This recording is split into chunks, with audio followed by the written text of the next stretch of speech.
کیا بتاؤ ساغر کی حاجت محفل کی فضا در مانے کو مرشد کی نشینی آنکھوں کا مرشد کی نشینی آنکھوں کا ہلکا سا اشارہ کافی ہے.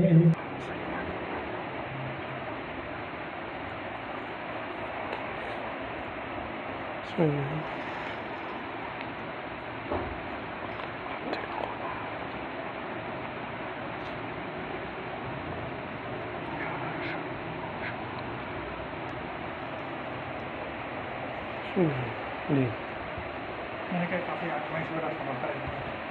اچھا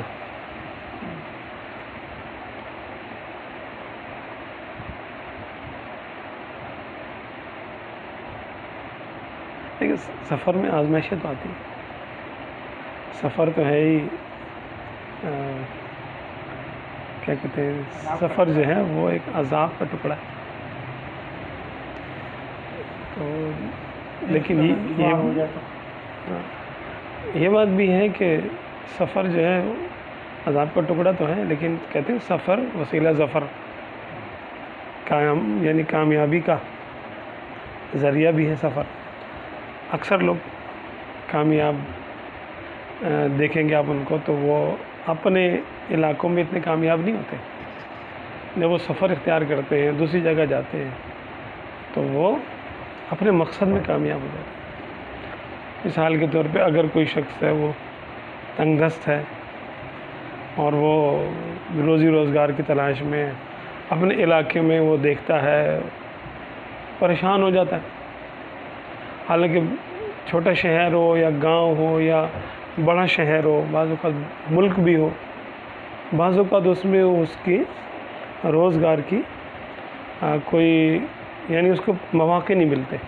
روزگار کے ہوتے ہیں لیکن یہ ان تک نہیں پہنچ پاتا. اور جب یہ سفر اختیار کرتا ہے اسی مقصد کے لیے تو اپنے مقصد میں کامیاب ہو جاتا ہے. اسی طرح علم ہے، تو علم کو تو صعوبتوں اور سفر میں رکھا گیا ہے. یہ تو بات ہے کہ اب ہمارے دیکھیں نا مدارس کے جو طلبہ ہیں تو یہ اپنے شہر میں یا اپنے گاؤں میں اتنی تعلیم نہیں حاصل کرتے، بلکہ یہ سفر اختیار کرتے ہیں اور اپنے گاؤں کو یا اپنے شہر کو چھوڑ کے دوسرے شہر جاتے ہیں، مدرسے میں رکتے ہیں، جامعہ میں قیام کرتے ہیں، پھر آنا جانا رکھتے ہیں. خیر، تو ان صعوبتوں کے صلے میں اللہ تعالیٰ ان کو علم عطا کر دیتا ہے. کسی کو روزگار عطا کرتا ہے، کسی کو علم عطا کر دیتا ہے. تو کامیابی جو ہے وہ سفر میں یعنی کامیابی کے چانسز زیادہ ہوتے ہیں. تو اب یہ دیکھنا چاہیے کہ سفر کس مقصد کے لیے ہے. اور اگر اس کو ہم بڑی اسکرین پہ دیکھیں، براڈ اسکرین پہ دیکھیں، تو آدم علیہ السلام کو زمین کے سفر پہ بھیجا گیا. تو کتنی صعوبت ہے یہاں پر. مقصد کیا تھا کہ آدم علیہ السلام جائیں اور زمین میں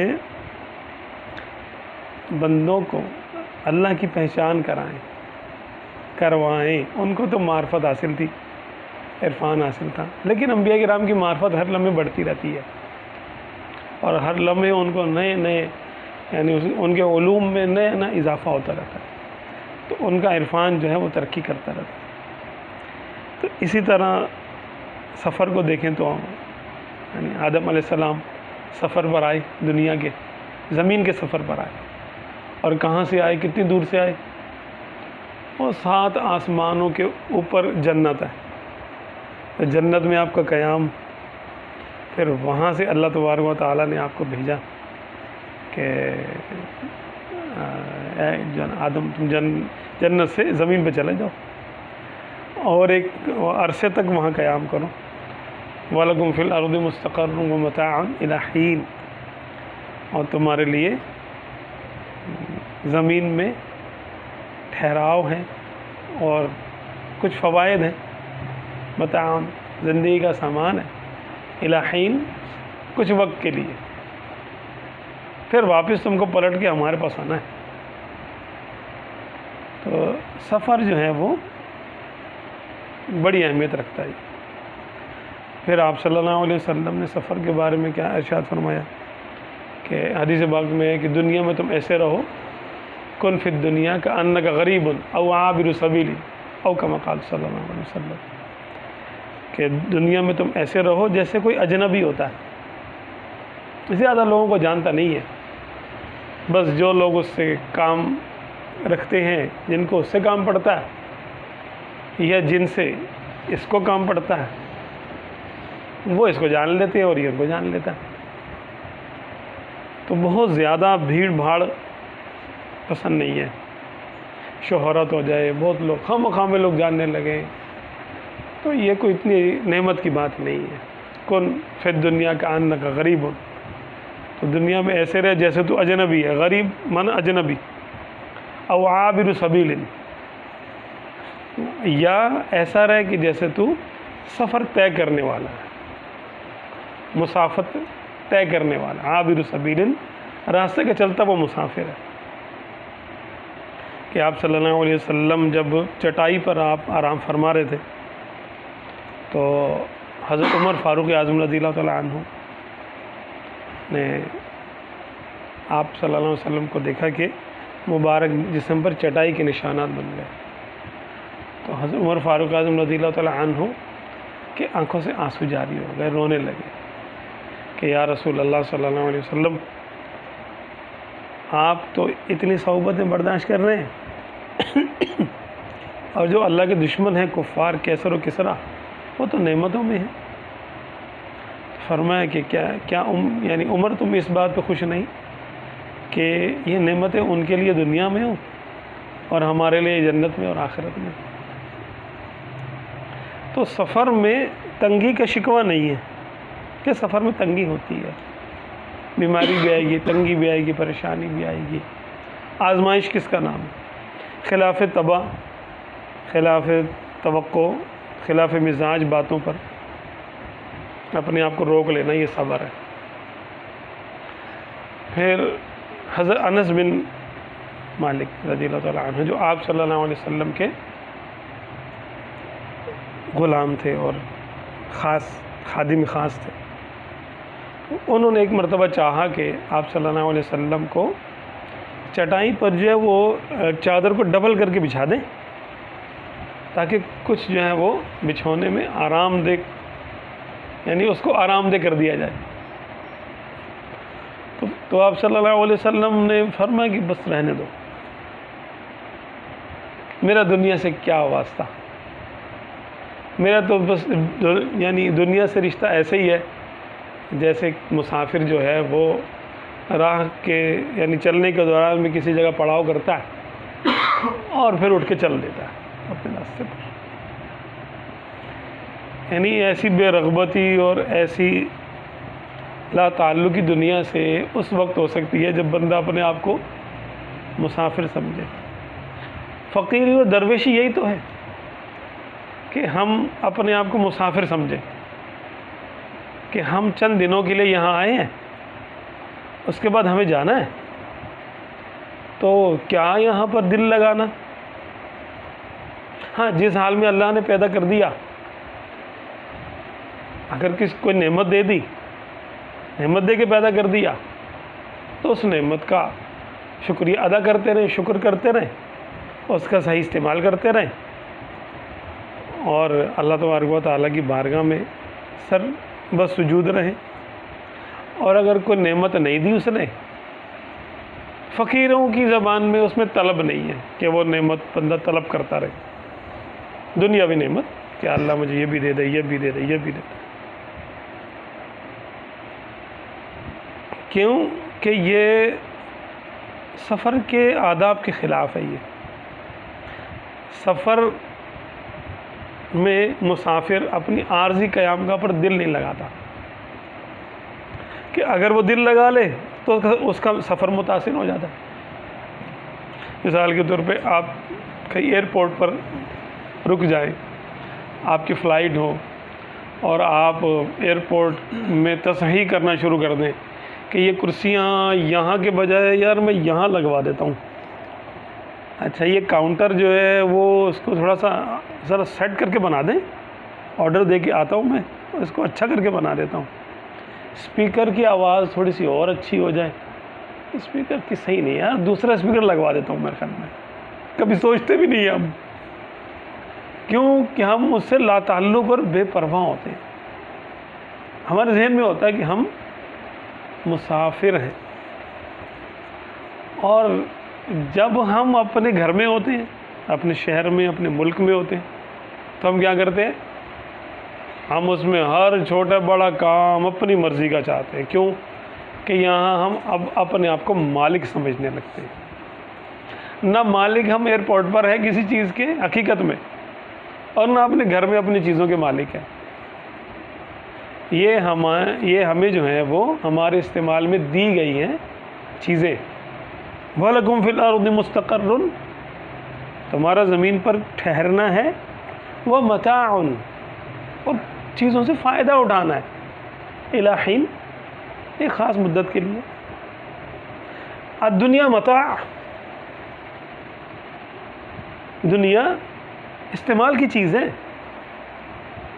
ملک کے لیے نہیں ہے یہ کہ ہم اس کے مالک بن جائیں۔ سفر جو ہے وہ عبرت کا باعث بھی ہے، یہ سفر ہمیں آخرت کی یاد بھی دلاتا ہے کہ جیسے مسافر چاہے کروڑ پتی ہو، ارب پتی، کھرب پتی ہو، جب وہ جہاز کی سیٹ میں چلے بیٹھ جاتا ہے تو کتنا زیادہ رہا ہوتا ہے اس کے پاس، بس اس کے جو ہینڈ کیری میں جو آ گیا کتنا ہے، وہ کچھ پیسے لمیٹڈ اس کو لے کے جانے کی اجازت ہوتی ہے، کچھ سامان جو اپنے وہ ہینڈ کیری میں رکھ لے، باقی اگر زیادہ سامان ہے تو وہ لگیج میں چلا جائے گا سامان، وہ بھی اس کے دسترس میں نہیں ہوگا اس وقت۔ اب وہ جہاز میں جو ہے نا یعنی پرواز کر کے وہ ہوا میں آ گیا، بس اب اللہ توکل ہے کہ کہاں پہنچتا ہے، منزل پہ پہنچتا ہے، اور یا اللہ خیر کرے کچھ اور بھی ہو سکتا ہے۔ تو توکل کا سبق بھی درس اس میں ہے، سفر میں ہے، کہ بندہ اس میں توکل سیکھ سکتا ہے چاہے تو سفر سے، کہ اللہ کے بھروسے پہ اور دنیا کی بے ثباتی پہ کہ میں یہاں سے کچھ لے کے نہیں جا سکتا، لے کے کیا جا رہا ہوں، بس یہی۔ ابھی ایک وہ میں جو ہے نا تصویر دیکھ رہا تھا، کارٹونک تصویر تھی کہ یعنی وہ کسی انگلش اس کی تھی، تو یہ لوگ تو فرشتوں کی تصویریں بھی بنا دیتے ہیں نا، تو انہوں نے ایک شخص کی تصویر، گویا کہ وہ موت کا فرشتہ ہے، اس کے ہاتھ میں چاقو ہے، تلوار ہے، اور وہ قبر کے سرہانے کھڑا ہوا ہے، اور لوگ جو ہیں وہ قطار در قطار اپنے بیگ میں وہ جو ہے نا نوٹوں کی گڈیاں وغیرہ وہ لے کر اس کے پاس آتے ہیں کہ بھئی ہمیں لے کے جانے دو اندر جو ہے نا قبر میں، تو وہ کہتا ہے نو بیگز آر الاؤڈ، اس میں لکھا ہوا ہے نو بیگز آر الاؤڈ، کہ کوئی بیگ لے کے جانے کی اجازت نہیں ہے قبر میں آپ کو خالی آ جانا پڑے گا، کیونکہ کیا لے کر آئے تھے کیا لے کے جا رہے ہیں، دنیا کا سامان تو یہاں کے لیے متاع، الدنیا متاع، جو یہ سمجھ گیا نا کہ میں مسافر ہوں، سمجھ لو کہ وہ آدھے سے زیادہ درویشی اس کو حاصل ہو گئی، آدھے سے زیادہ۔ حدیث سے پاک بھی ہے کہ دنیا میں اس طرح رہو کہ اس طرح مسافر رہتا ہے، وہی کن فی الدنیا کأنک غریب او عابر سبیل، ابھی جو حدیث پاک ہم نے سنی کہ دنیا میں تم ایسے رہو جیسے اجنبی رہتا ہے یا پھر مسافر سفر طے کرنے والا، جو یہ سمجھ لے تو جس کو اس بات کا یقین ہو جائے تو سمجھ لیں کہ اس نے فقر کو پا لیا، درویشی اس نے حاصل کر لی، کیونکہ اب اس کا دل نہیں لگے گا دنیا میں کہ یار چھوڑ کے ہی تو جانا ہے، تھوڑے دنوں کی بات ہے پھر چھوڑ کے ہی چلے جائیں گے، کیا فائدہ زیادہ تگ و دو کرنے کا، زیادہ مصیبت مول لینے کا فائدہ کیا؟ جب وہ اس قدر بیزار ہو جائے گا تو وہ حرام کی طرف تو دیکھے گا بھی نہیں کہ یار یہ حرام ہو یا حلال ہو، ملنا تو مجھے میرا رزق ہی ہے۔ جب اللہ کو ناراض کر کے بھی رزق مل رہا ہے تو راضی کر کے کیوں نہ لے لوں، اور ملے گا بھی اتنا ہی۔ مسافر کو سب سے زیادہ پریشانی کس چیز کی ہوتی ہے؟ رزق کی اور قیام گاہ کی، کہ کھائے گا کیا اور ٹھہرے گا کہاں پر۔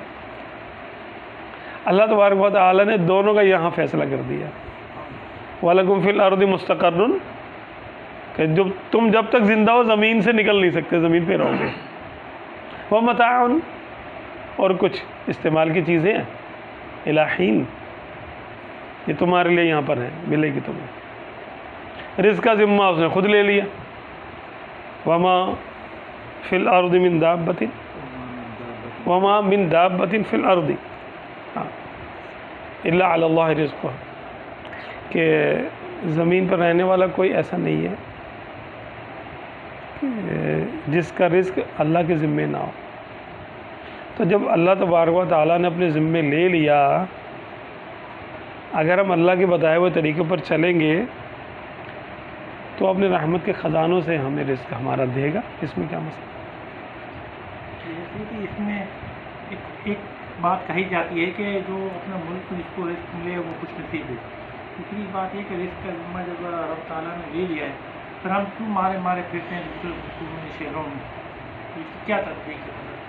ہاں یہ بات تو ہے کہ اگر جو ہے بندہ رزق کی تلاش میں دوسرے ملکوں کو جاتا ہے تو اس میں جائز ہے، شریعت نے اس کی اجازت تو دی ہے، اور دیکھا گیا کہ اکثر لوگ اس میں کامیاب بھی ہو جاتے ہیں، ناکام بھی ہوتے، ناکام ہونے والوں کی داستانیں ہم تک نہیں آتی، مارے بھی جاتے ہیں اس کے اندر، بعض اوقات غیر قانونی طریقے سے جاتے ہیں تو ان کے بیچاروں کی لاشیں آتی ہیں۔ کچھ ایسے بھی ہیں جو غیر قانونی طریقے سے جاتے ہیں دوسرے ملکوں میں، محنت خوب کرتے ہیں لیکن نہ اپنی پراپرٹی بنتی ہے، نہ کچھ غلاموں کی طرح رہ رہے ہوتے ہیں۔ میرے رابطے میں بعض لوگ بیچارے یہاں سے کہیں چلے گئے بیرون ملک، اب وہ فون کرتے رہتے ہیں کہ حضرت ہمارے لیے کوئی دعا کر دیں، کوئی ہماری قانونی ترکیب بن جائے، لیکن وہ بنتی نہیں ہے، بہت مشکل ہو جاتا ہے۔ تو یہ تو ہیں کہ جو عوام الناس کا توکل تو دیکھیں اسباب پر ہے، تو ان کے لیے یہی ہے کہ آپ کوشش کرو جہاں تک جائز کام ہے، جہاں تک آپ کا مائنڈ بنتا ہے کہ میں یہ سبب اختیار کروں، یہ سبب اختیار کروں، یہ سبب اختیار کروں، تو اس کو اجازت ہے وہ اسباب اختیار کرے۔ لیکن جو خاص لوگ ہیں توکل پہ بھروسہ، توکل پر یقین رکھتے ہیں، اللہ پر بھروسہ کرتے ہیں اور خواص میں سے ہونا چاہتے ہیں، تو پھر ان کا عقیدہ، ان کا ایمان اسباب سے ہٹ جاتا ہے، مسبب پر آ جاتا ہے۔ لیکن اس میں ایک بات اور ہے کہ یہ بھی ہوتا ہے کہ تقدیر پر بھی ہمارا ایمان ہے کہ اگر تقدیر میں لکھا ہے کہ کہاں انسان کا رزق کہاں ہے تو یہ وہاں پہنچ جائے گا، کسی بھی سبب سے پہنچے، تو پھر وہ بیرون ملک پہنچ جاتے، بیرون شہر پہنچ جاتے ہیں۔ کون؟ فقراء بھی پہنچ جاتے۔ کیسے؟ طالب علم ہے تو علم کی غرض سے گیا، غرض علم ہے تو رزق بھی اس کا وہاں مل رہا ہے۔ اچھا اگر وہ عالم ہے تبلیغ کرنے کے لیے گیا، فقیر ہے تو دین پھیلانے کے لیے گیا، درویش ہے درس دینے کے لیے گیا، تو سفر اس نے بھی کیا اور ایک عام شخص نے روزی کی تلاش میں بھی کیا، تو دونوں کے مقصد میں اور دونوں کے ایمان کی حالت میں فرق ہے۔ ایک کا مقصد دنیا ہے اور ایک کا مقصد دین ہے، تو دونوں میں فرق تو ہوا۔ صلی اللہ علیہ وسلم نے تجارتی کافر میں بالکل تو ہم کیسے لیں گے؟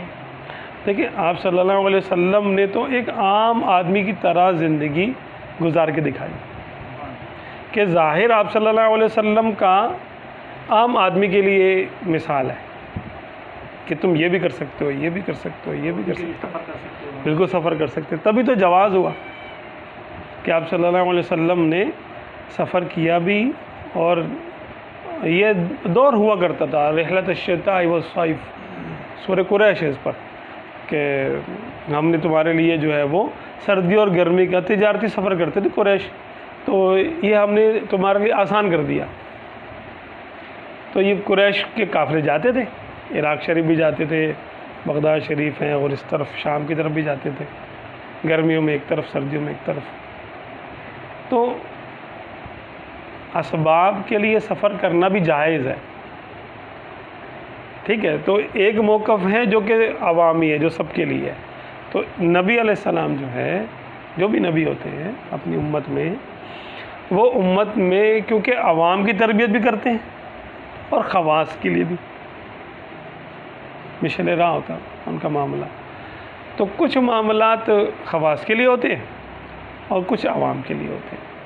تو اب اس میں آپ کو چننا ہوتا ہے کہ میں کیا ہوں۔ اگر آپ خاص ہیں تو پھر خاص طریقے پہ چلیں، عام ہے تو عام طریقے پہ چلیں، مکس چلنا چاہتے ہیں تو مکس چل لیں، جب تک خاص نہ ہو جائے عام طریقے پہ چلتے رہیں۔ لیکن جو خاص طریقے پہ چلتا ہے وہ ایک دن خاص ہو جاتا ہے، جو عام طریقے پہ چلتا ہے وہ عام ہو جاتا ہے۔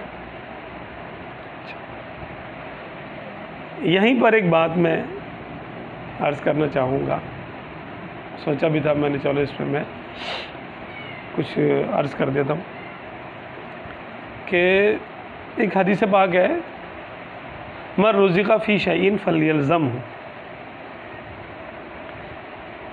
من رزق فی شیء فلیلزمہ، کہ جس کو جس جگہ سے رزق دیا جا رہا ہو تو چاہیے کہ اس ذریعے کو مضبوطی سے تھامے رکھے، اس ذریعے کو مضبوطی سے تھام کے رکھے، یعنی اس سے خود سے اس کو ترک نہ کرے۔ جو بھی رزق جس طرح کا، علم کا رزق ہو، مال کا رزق ہو، دکان ہو، مکان ہو، نوکری ہو، کاروبار ہو، منڈی ہو، اچھا بیوی ہو، نوکر ہو، جس کو بھی جہاں سے رزق مل رہا ہے جس طرح کا بھی، تو چاہیے کہ اس کو خود سے ترک نہ کرے بلا وجہ، جب تک کہ وہ سبب اور ذریعہ فاسد نہ ہو جائے۔ کیا ہوا کہ حضرت بی بی عائشہ صدیقہ طیبہ طاہرہ رضی اللہ تعالی عنہا کے پاس آپ کے بھتیجے آئے اور اگر عرض کی کہ پھپھو جان میں جو ہے وہ ایک نئے شہر میں جا رہا ہوں تجارت کے لیے، پرانی منڈی میں نے چھوڑ دی۔ تو آپ رضی اللہ تعالی عنہ نے عرض فرمایا کہ بیٹا وہ منڈی تم نے کیوں چھوڑ دی؟ میں نے تو آقا دو عالم صلی اللہ علیہ وسلم سے سنا ہے، پھر آپ نے حدیث باغی والی بتائی کہ من رزق فی شیء فلیلزمہ، کہ جو جس کو جس جگہ سے رزق ملے تو چاہیے کہ اس کو لازم پکڑ لے، جب تک کہ وہ ذریعہ خود ہی فاسد نہ ہو جائے۔ پھر اس کی تفسیر میں، اس کی شرح میں، وضاحت میں اس کی مفتی احمد یار خان صاحب نعیمی رحمۃ اللہ علیہ لکھتے ہیں کہ جب تک کوئی ذریعہ انسان کے لیے رزق کا باعث بن رہا ہے، جہاں سے اس کو کوئی بھی فائدہ حاصل ہو رہا ہے دینی دنیاوی، چاہیے کہ اس کو خود سے ترک نہ کرے، یہ کفران نعمت کے برابر ہوگا۔ اب ایک نوکری ہے، صحیح ہے بالکل، کوئی ایسی حرام بات اس میں شامل نہیں ہے، کوئی ظلم زور زبردستی اس پہ نہیں ہوتی ہے، اب یہ خود سے ہی چھوڑ دے کہ نہیں یار بس دل بھر گیا میرا۔ اس طرح دکان ہے، پیشہ ہے، میں پیشہ کب تک کروں گا، بس میں چھوڑ رہا ہوں، پھر دوسری جگہ جا کے دھکے کھاتا رہے۔ دکان ہے، بھائی نہیں یہ والی دکان میں نہیں چلا رہا، چلتی بھی دکان کو چھوڑ دیا، لگی ہوئی نوکری کو خود ہی چھوڑ دیا، خواہ مخواہ میں بیوی کو طلاق دے دی، خواہ مخواہ میں دیگر معاملات خراب کر لیے اپنے۔ فرمایا کہ اس روزی کے ذریعے کو نہ چھوڑے، اگر اس زمانے کی بات ہے، فرمایا کہ 50 روپے کی نوکری چھوڑے گا تو اب اس کو طلب کرنے پر 15 کی بھی نہیں ملے گی، اچھا یہ حدیث پاک میں ایسے پڑھ کے سنا رہا تھا اس کی شرح، تو میرے ابو جو ہے نا بیٹھے ہوئے تھے، والد صاحب ہمارے، اللہ تعالیٰ کو غریق رحمت کرے، انتقال ہو گئی، تو کہنے لگے کہ ہاں یار میرے ساتھ بھی ایسا ہوا، اپنی نوجوانی میں ایک دفعہ میں نے ایک نوکری چھوڑ دی اور 50 روپے کی تھی وہ نوکری، بس میرے دل میں نہیں آیا، میں نے کہا بس میں نہیں کر رہا، بس چھوڑ دی میں نے نوکری ایسے ہی، کیونکہ دادا ہمارے ان کا اچھا حساب کتاب تھا، تو کوئی ضرورت تو تھی نہیں، شوق میں نوکری کی تھی، چھوڑ دی ہمارے والد صاحب نے۔ کہہ رہے اس کے بعد مجھے ضرورت پڑی، شادی ہو گئی، ضرورت پڑی، اب میں ڈھونڈ رہا ہوں نوکری، تو 15 روپے کی نوکری نہیں مل رہی مجھے، بہت دھکے کھانے پڑے، پھر کہیں جا کے نوکری ملی۔ اسی طرح جو اپنے جہاں سے کوئی نعمت حاصل ہو رہی ہے اس کو اگر کوئی بلا وجہ ترک کر دیتا ہے تو یہ کفران نعمت میں آتا ہے۔ اس کی سزا اس کو یہ ہوتی ہے کہ وہ پھر اس جیسا سبب تلاش کرتا رہتا ہے، ذریعہ تلاش کرتا رہتا ہے، لیکن پھر نہیں ملتا، پھر ملے گا ذرا کچھ عرصے کے بعد، جب تک اس کا کفارہ ادا ہو جائے۔ ہمارے بزرگان دن جو بے رغبتی کرتے ہیں، چھوڑ دیتے ہیں، تو کیا ہوتے ہیں وہ اس کو کہیں گے آپ کو اب راہ سلوکی کام میں آتا ہے، کیا کہیں وہ تو چھوڑتا ہے نا، خود چھوڑتا ہے، تو کیا کہیں گے اس کے لیے؟ ہاں دیکھیں، دنیا کے لیے بلا وجہ دنیا کو ترک کر دینا یہ بھی منع ہے۔ خواہ مخواہ میں کیوں من، آپ ایک چیز کو چھوڑ رہے ہیں، ایک نعمت مل رہی ہے، اس کو آپ خواہ مخواہ میں ٹھکرا رہے ہیں۔ ایک یہ ہے کہ انسان روزہ رکھ لے، کس لیے رکھ رہا روزہ؟ اللہ کو پانے کے لیے نا۔ تو صوفیہ کرام جو ترک اسباب کرتے ہیں، اسباب کی کثرت کو چھوڑ دیتے ہیں وہ، تو وہ خواص میں آتے ہیں، ان کا یہ عمل خواص والا عمل ہے، عوامی عمل نہیں ہے۔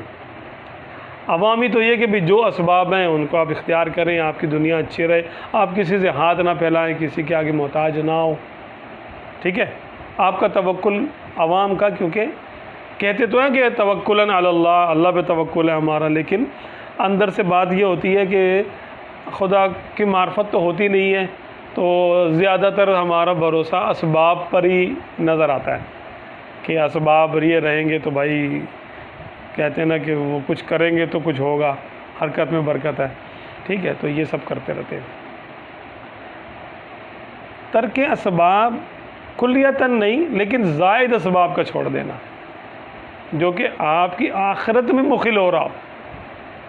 اب جس کو آخرت حاصل کرنی ہے وہ تو بڑی چیز ہو گئی نا، ایک جس کو اللہ کی محبت حاصل کرنی ہے، دنیا میں جو رزق ہے اس کے بے شمار اقسام ہیں، اس کی کہتے 360 قسم ہیں، سب سے کم تر رزق ہے جو انسان کھاتا ہے، اور سب سے اونچا رزق، سب سے اعلیٰ رزق وہ حب الہی ہے۔ تو اگر حب الہی کے لیے وہ 2 لقمے چھوڑ دیتا ہے، 2 لقمے کم کھاتا ہے، تو اس نے رزق کو چھوڑا، لیکن بلا وجہ نہیں چھوڑا، مقصد ہے ایک، اس نے اس رزق کو اس رزق کے لیے چھوڑا۔ تو اولیاء اللہ نے تو حکومتیں چھوڑ دی عرفان حاصل کرنے کے لیے، ٹھکرا دیا کہ بھائی یہ نہیں چاہیے مجھے تو وہ چاہیے۔ اچھی تصویر دی، میں کنفیوز ہو رہا تھا۔ حضرت عمر بن عبدالعزیز رضی اللہ تعالیٰ عنہ، آپ تو شہزادے تھے بنو امیہ کے، تو جب تک آپ شہزادے تھے تو آپ بڑے ناز و نعم میں پلتے تھے، بہت ہی زیادہ عیش و عشرت آپ کی زندگی میں شامل تھی۔ جیسے آپ خلیفہ بنے، آپ نے بس اسی وقت سب کچھ ترک کر دیا، آپ نے سب عیش و عشرت چھوڑ دی اور فقیری و درویشی اختیار کر لی کہ نہیں۔ آپ سے کسی نے پوچھا کہ حضرت یہ کیا ہوا، تو آپ نے بطور تواضع فرمایا کہ اصل میں نا میرا نفس جو ہے نا وہ نعمتوں کا بڑا عادی ہو گیا ہے، تو میں نے دنیا کی ہر نعمت تو چکھ لی تھی خلافت حاصل ہونے سے پہلے، حکومت اور اقتدار حاصل ہونے سے پہلے، دنیا کی ہر نعمت میں نے چکھ لی تو میرا نفس لذتوں کا عادی جو نا عادی ہے. تو اب میں نے غور کیا کہ یہ تو حکومت میرے پاس چند دن کی ہے، اس سے بڑی بھی کوئی نعمت ہے کیا؟ تو مجھے جنت سے زیادہ بڑی کوئی نعمت مجھے نظر نہیں آئی کہ جو دنیاوی نعمتوں کے مقابلے میں نفس کے لیے بڑی نعمت ہو. تو میں نے کہا کہ اچھا یہ بات ہے، تو پھر اب جنت حاصل کرو. خلافت تو حاصل ہو گئی، حکومت حاصل ہو گئی، ملک حاصل ہو گیا، دنیا کی سب سے بڑی نعمت مجھے مل گئی. جو کسی بادشاہ کے پاس ہو سکتا ہے وہ کسی غیر بادشاہ کے پاس کیسے ہو سکتا ہے دنیاوی نعمتوں میں سے. تو کہا جب مجھے سب سے بڑی دنیاوی نعمت حاصل ہو گئی تو میرا نفس اور لالچی ہو گیا. اس نے بولا کہ اس سے بڑی کیا چیز ہے وہ حاصل کروں گا میں. تو پھر میں نے کہا کہ بھائی وہ تو پھر جنت ہے، پھر جنت کے لیے وہ اعمال کرنے پڑیں گے. تو آپ نے جب آپ کا انتقال ہوا، آپ کا وصال ہوا، تو میرا خیال ہے کہ چند درہم تھے آپ کے ترکے میں، چند درہم تھے. آپ نے وہ اپنے باپ دادا کی وہ جو بنائی ہوئی جائیدادیں تھیں، بنی امیہ کے جو امراء تھے اور امیر تھے، آپ کو وراثت میں ملے تھے، ساری تقسیم کر دی آپ نے، بیت المال میں جمع کرا دی، سب دے دی آپ نے، اللہ کی راہ میں دے دی. اور کہا نہیں، اگر مجھے اب حکومت کے بعد کوئی اس سے بھی بڑی کوئی نعمت ہے تو وہ جنت ہے، تو پھر میں کیوں نہ اس کی طرف کوشش کروں. تو یہ ترک نعمت تو ہے، لیکن یہ ویسے ہی جیسے بندہ روزہ رکھتا ہے، نفلی روزے رکھتا ہے. چلو ایک تو فرض ہے نا، فرض تو اللہ کا حکم ہے، ترک نعمت کر رہا ہے بندہ، تو اب اللہ کا حکم ہے تو اس میں تو ہم سوال نہیں کر سکتے کہ یا اللہ یہ کام تو کیوں کروا رہا ہے ہمارے سے. اس نے تو حکمت بتا دی کہ لعلکم تتقون، تاکہ تم کو تقوی حاصل ہو جائے. لیکن نفلی روزوں میں کیا ہے، وہ تو ہم خود رکھتے ہیں، جو بھی رکھتا ہے ہم میں سے وہ خود سے رکھتا ہے. وجہ کیا ہے اس کی کہ وہ تقوی حاصل کر کے آگے یعنی اپنی کیٹیگری وہ اونچی کرنا چاہتا ہے کہ میں پہلے عام لوگوں سے، گناہ گاروں سے نکل کر صالحین میں آؤں، پھر صالحین میں رکنا نہیں ہے، پھر آگے جو ہے اوپر جاؤں، اولیاء اللہ میں جاؤں، اگر ذہ نصیب شہید ہو جاؤں، ورنہ کم سے کم شہید حکمی ہو جاؤں، شہید حقیقی نہ صحیح تو حکماً شہداء میں اٹھایا جاؤں، یا پھر صدیقین میں ہو جاؤں. تو جتنا یہ ترک نعمت کرتا جاتا ہے حب الہی کی وجہ سے، اتنا اس کے درجے بڑھتے چلے جاتے ہیں. تو یہ ترک نعمت محبوب ہے. وہ جو ترک اسباب ہے کہ جو حکم ہے کہ بھئی جب تم میں اللہ تعالیٰ کسی کو کسی ذریعے سے رزق دے رہا ہے تو اس کو چاہیے کہ ترک نہ کرے. وہ دنیاوی معاملات میں ہے کہ اگتا کر بلا کسی سبب، بلا کسی وجہ استعفیٰ دے دیا، یا کاروبار بند کر دیا، یا نوکری چھوڑ دی، بیگم کو خواہ مخواہ میں طلاق دے دی، وغیرہ وغیرہ. جب تک معاملہ آپ کا چل رہا ہے چلائیں. ہاں اگر اللہ تبارک و تعالیٰ کی طرف سے ہی کوئی سبب میں تغیر آ جاتا ہے، کوئی تبدیلی آ جاتی ہے، یعنی آپ کو بلا وجہ آپ کی نوکری چلی گئی، تو اب آپ اس پر انا للہ پڑھیں، انا للہ و انا الیہ راجعون. اور ایک دعا ہے بڑی پیاری، وہ پڑھ لیں. وہ دعا کیا ہے؟ اللہم اجرنی فی مصیبتی واخلف لی خیرا منہ. اللہم اجرنی فی مصیبتی واخلف لی خیرا منہ. اللہم اجرنی فی مصیبتی واخلف لی خیرا منہ. میں کہتا ہوں یہ دعا بھی اس میں اعظم کا کام کرتی ہے کہ جو نعمت، اس کا ترجمہ ہے بڑا پیارا. ایک تو انا للہ و انا الیہ راجعون کا ترجمہ ہے کہ بے شک ہم اللہ کے ہیں اور اسی کی طرف ہم لوٹ کر جانے والے ہیں. انا للہ و انا الیہ راجعون، ہم اللہ کے ہیں، اللہ کی ملک ہے، اور اللہ ہی کی طرف ہم لوٹ کر جا رہے ہیں، جانے والے ہیں. پھر اس کے بعد کہیں اللہم اجرنی فی مصیبتی، اے اللہ مجھے میری مصیبت میں اجر عطا فرما، واخلف لی خیرا منہ، اور جو نعمت مجھ سے جا چکی ہے اس کا بہتر نعم البدل عطا فرما، اس کا بہتر نعم البدل عطا فرما۔ تو اس دعا کے مانگنے والے کے لیے بشارت ہے کہ اللہ تبارک و تعالی یا تو وہی نعمت اس کو واپس عطا کر دے گا جو نعمت اس کے ہاتھ سے گئی ہے، یا پھر اللہ تبارک و تعالی اس نعمت سے بہتر نعمت اس کو عطا کرے گا۔ ہوا یہ کہ حضرت ام سلمہ رضی اللہ تعالی عنہ، جو ہماری امی جان ہے، ام المومنین سیدہ ام سلمہ رضی اللہ تعالی عنہ،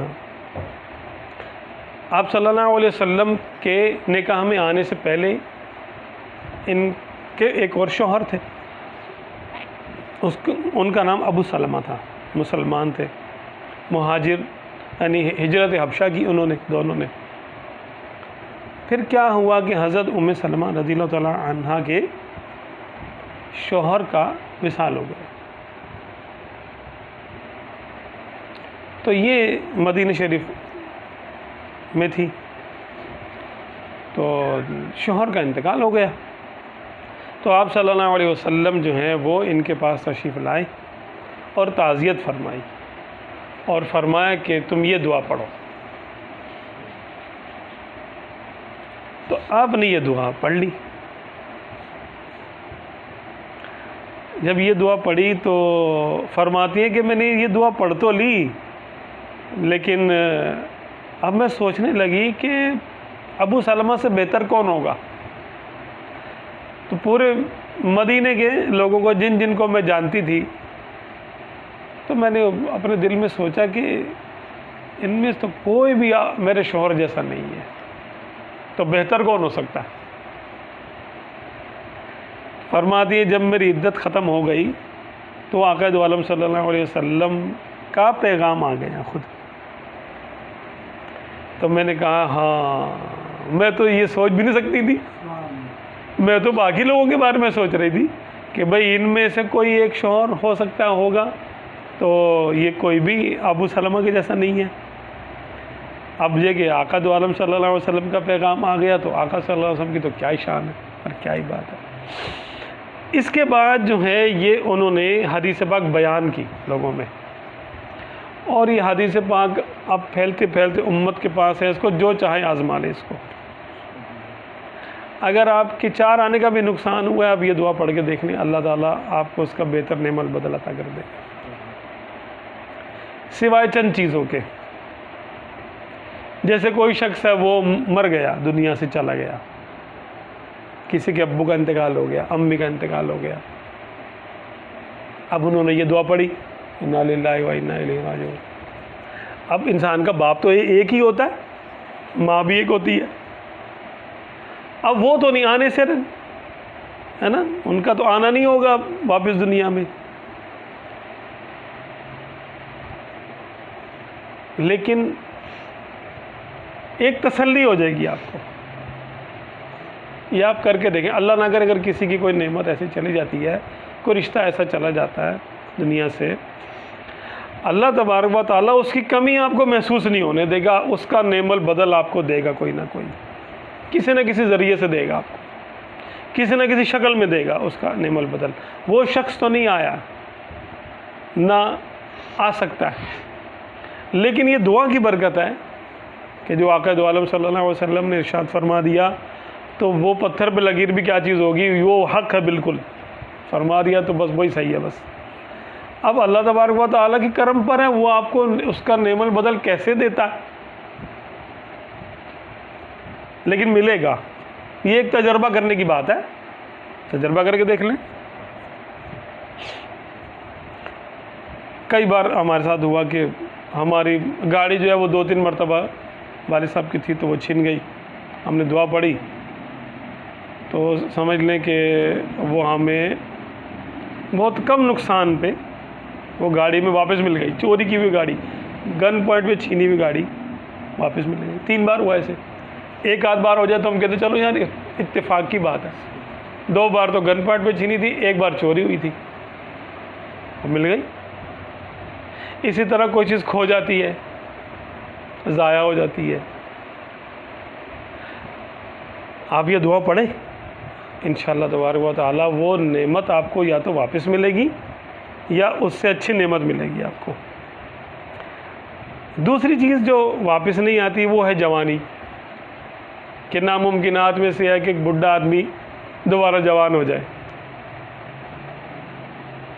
جوان تو نہیں ہوگا, لیکن بھائی بوڑھوں میں طاقت بھی تو ہوتی ہے نا. بعض اوقات ایسے بوڑھے ہوتے ہیں جن میں جوانوں سے زیادہ طاقت ہوتی ہے, ہوتے بوڑھے,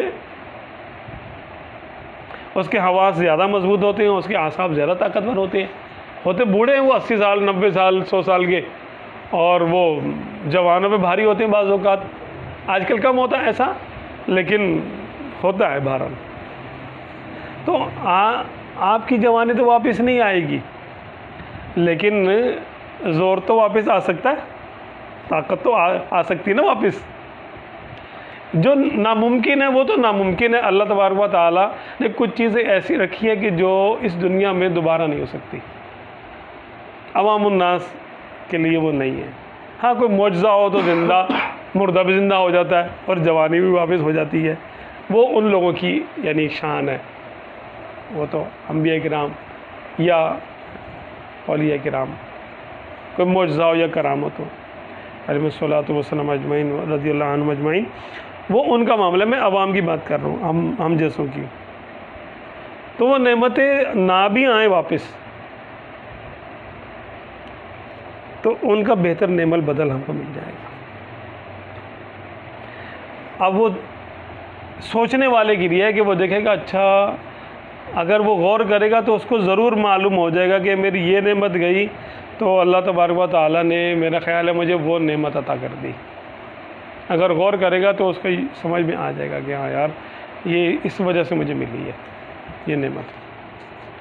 جو یہ کیونکہ تجربے کی بات ہے, جو کوئی کرے گا اس کا انشاءاللہ تجربہ ہو جائے گا.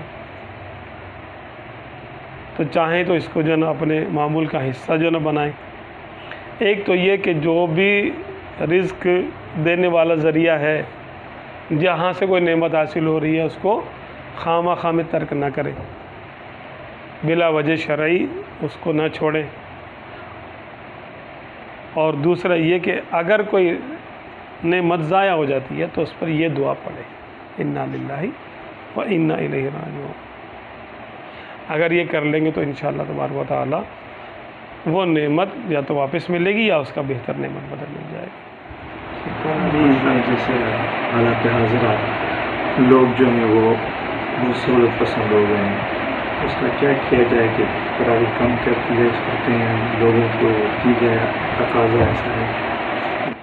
ہاں آج کل کیونکہ رمضان ہے, آپ کہہ رہے ہیں کہ لوگ سہولت پسند ہو گئے ہیں, تو کیا ان کے لیے کیا کیا جائے. تراویح کی رکعتیں تو کم نہیں ہو سکتی. ہاں تراویح کی آپ مقدار کم کر دیں, لیکن ہر جگہ نہیں ہے یہ. بھائی سنت ہے کہ پورا قرآن پاک ختم ہو جائے, لیکن اگر ایسا جہاں کہیں نہیں ہو سکتا, لوگ آتے ہی نہیں ہیں بالکل, ٹھیک ہے, اور وہ بے دلی سے آتے ہیں اور بہت کم کراؤڈ رہ جاتا ہے, گاؤں گوٹھوں کی بات ہے جیسے, تو وہاں پر اس کو ضروری نہیں کہ پورا قرآن پاک ختم کریں, کم مقدار میں کر لیں. یہ بھی دیکھ لیں کہ آنے والے وقتوں میں جب اس کی عادت ہو جائے گی تو لوگ اس پہ بھی بور ہو جائیں گے. وہ کہیں گے یار اب پھر ضرورت ہی کیا ہے, نہ ہی پڑھو تو صحیح ہے, پتہ نہیں بیچارے پھر اس پہ نہ چلے جائے کئی معاملہ. اس کو دیکھ لیں. یا صحیح ہے کہ آپ اس میں دونوں باتیں ہیں, آپ کی بات یہ بھی ڈر ہے, لیکن میں نے اب جیسے ہمارے یہاں جیسے 4 مسجدیں بلدیہ کی بات کر رہا ہوں, میں نے ایک کو بولا کہ بھائی تم الحمد للہ پڑھا لو, کا لوگ تو جماعت سے نماز بھی نہیں پڑھتے, بھائی عشاء بھی پتہ نہیں پڑھتے ہوں گے, نہیں پڑھتے ہوں گے, تو 2-4 دن آتے ہیں تو آپ کو بھائی 4 مسجدوں میں ختم قرآن ہو رہا ہے تو تم الحمد للہ پڑھا لو, تھوڑا بہت پڑھا لو, کوئی چھوٹی صورتیں ملا کے پڑھا لو. تو مگر وہ ایک جیسے کہ نہیں رسم بھی ہوتی ہے, تو اب اس سے لوگ کم ہو جاتے تو کرنا چاہیے میرے حساب سے چھوٹی صورتیں پڑھا کے تاکہ یہ لوگ اس کے پابند تو ہوں. دیکھیے اب اس میں تو صحیح فیصلہ جو ہے نا ہمیں علماء پہ چھوڑنا چاہیے. صحیح بات تو وہ کریں گے کہ علماء اس کے بارے میں سوچیں اور کوئی ایک رائے اپنی بتا دیں. اب اس میں ہماری رائے کیا حیثیت رکھتی ہے؟ کوئی حیثیت نہیں رکھتی. تو اب ہم اس میں تو یہی کہہ سکتے کہ جہاں پر لوگ نہیں آتے بالکل ٹھیک ہے وہاں تو آپ علم طرح سے بھی کرا لیں, اور جہاں ایک تعداد آ جاتی ہے لیکن ان میں سے کچھ لوگ بولتے ہیں یار تھوڑا سا خیال کرو ٹھیک ہے, تو آپ وہاں پہ سہولتوں کو بڑھانے کی کوشش کریں. مسجد میں تھوڑی سہولتوں کو بڑھائیں. اگر اس پہ بھی نہیں ہوتا تو پھر کچھ ایسا کریں کہ مکمل ختم قرآن اگر نہیں ہوتا تو شبینہ میں یعنی کسی ایک وقت میں کسی 2 3 4 تاریخوں میں زیادہ پڑھ لیں, اور شروع میں جو ہیں وہ کم کر کے نا چھوٹی کر لیں. یعنی پورے مہینے میں ختم قرآن تو ہو جائے. جیسے شروع میں ہوتا ہے شوق ہوتا ہے, شروع میں آپ 2 2.5 پارے بھی کریں گے تو لوگ ہو سکتا ہے 1 آدھ ہفتہ برداشت کر ہی لیں ٹھیک ہے. اور درمیان میں جو ہے اب آپ ان کو کہہ بھی دیں کہ بھائی آدھے گھنٹے میں یا پون گھنٹے میں ہم ختم کر لیں گے. اب وہ بڑی بڑی جو تھی نا وہ رکعتیں وہ اب نہیں ہوں گی, تو اب آپ بغیر کسی خوف و خطر کے آ سکتے تو لوگ آ جائیں گے. تو وہ یہی ہے کہ جس میں لوگوں کی سہولت ہو وہ کام کر لینا چاہیے. تو حکمت عملی ہے یہ, ختم قرآن کو بھی نہ چھوڑیں یا پھر آخر میں رکھ لیں کہ آخری عشرے میں بھی کچھ شوق بڑھ جاتا ہے لوگوں کا, تو اعتکاف ہوتا ہے یہ ہوتا ہے سارے معاملہ اس میں ہوتے ہیں, تو آخر میں کچھ پاروں کی تعداد بڑھا دیں, شروع میں کچھ پارے جو ہے نا بڑھا لیں, آخر میں کچھ پارے بڑھا لیں, بیچ میں جو ہے جس میں کم ہو جاتے ہیں نا اس میں مقدار کم کر لیں پڑھنے کی, تو فٹافٹ ختم ہوگی تو لوگ بولیں گے یار یہ صحیح ہے بھائی یہ اچھا ہو گیا. تو کوئی درمیان کی ایسی سیٹنگ کر لیں, ختم قرآن کی سنت بھی زندہ رہے اور لوگ بھی آتے رہے ذوق و شوق کے ساتھ. وہی نا کلم الناس علی قدر عقولہم, اور بشروا والا,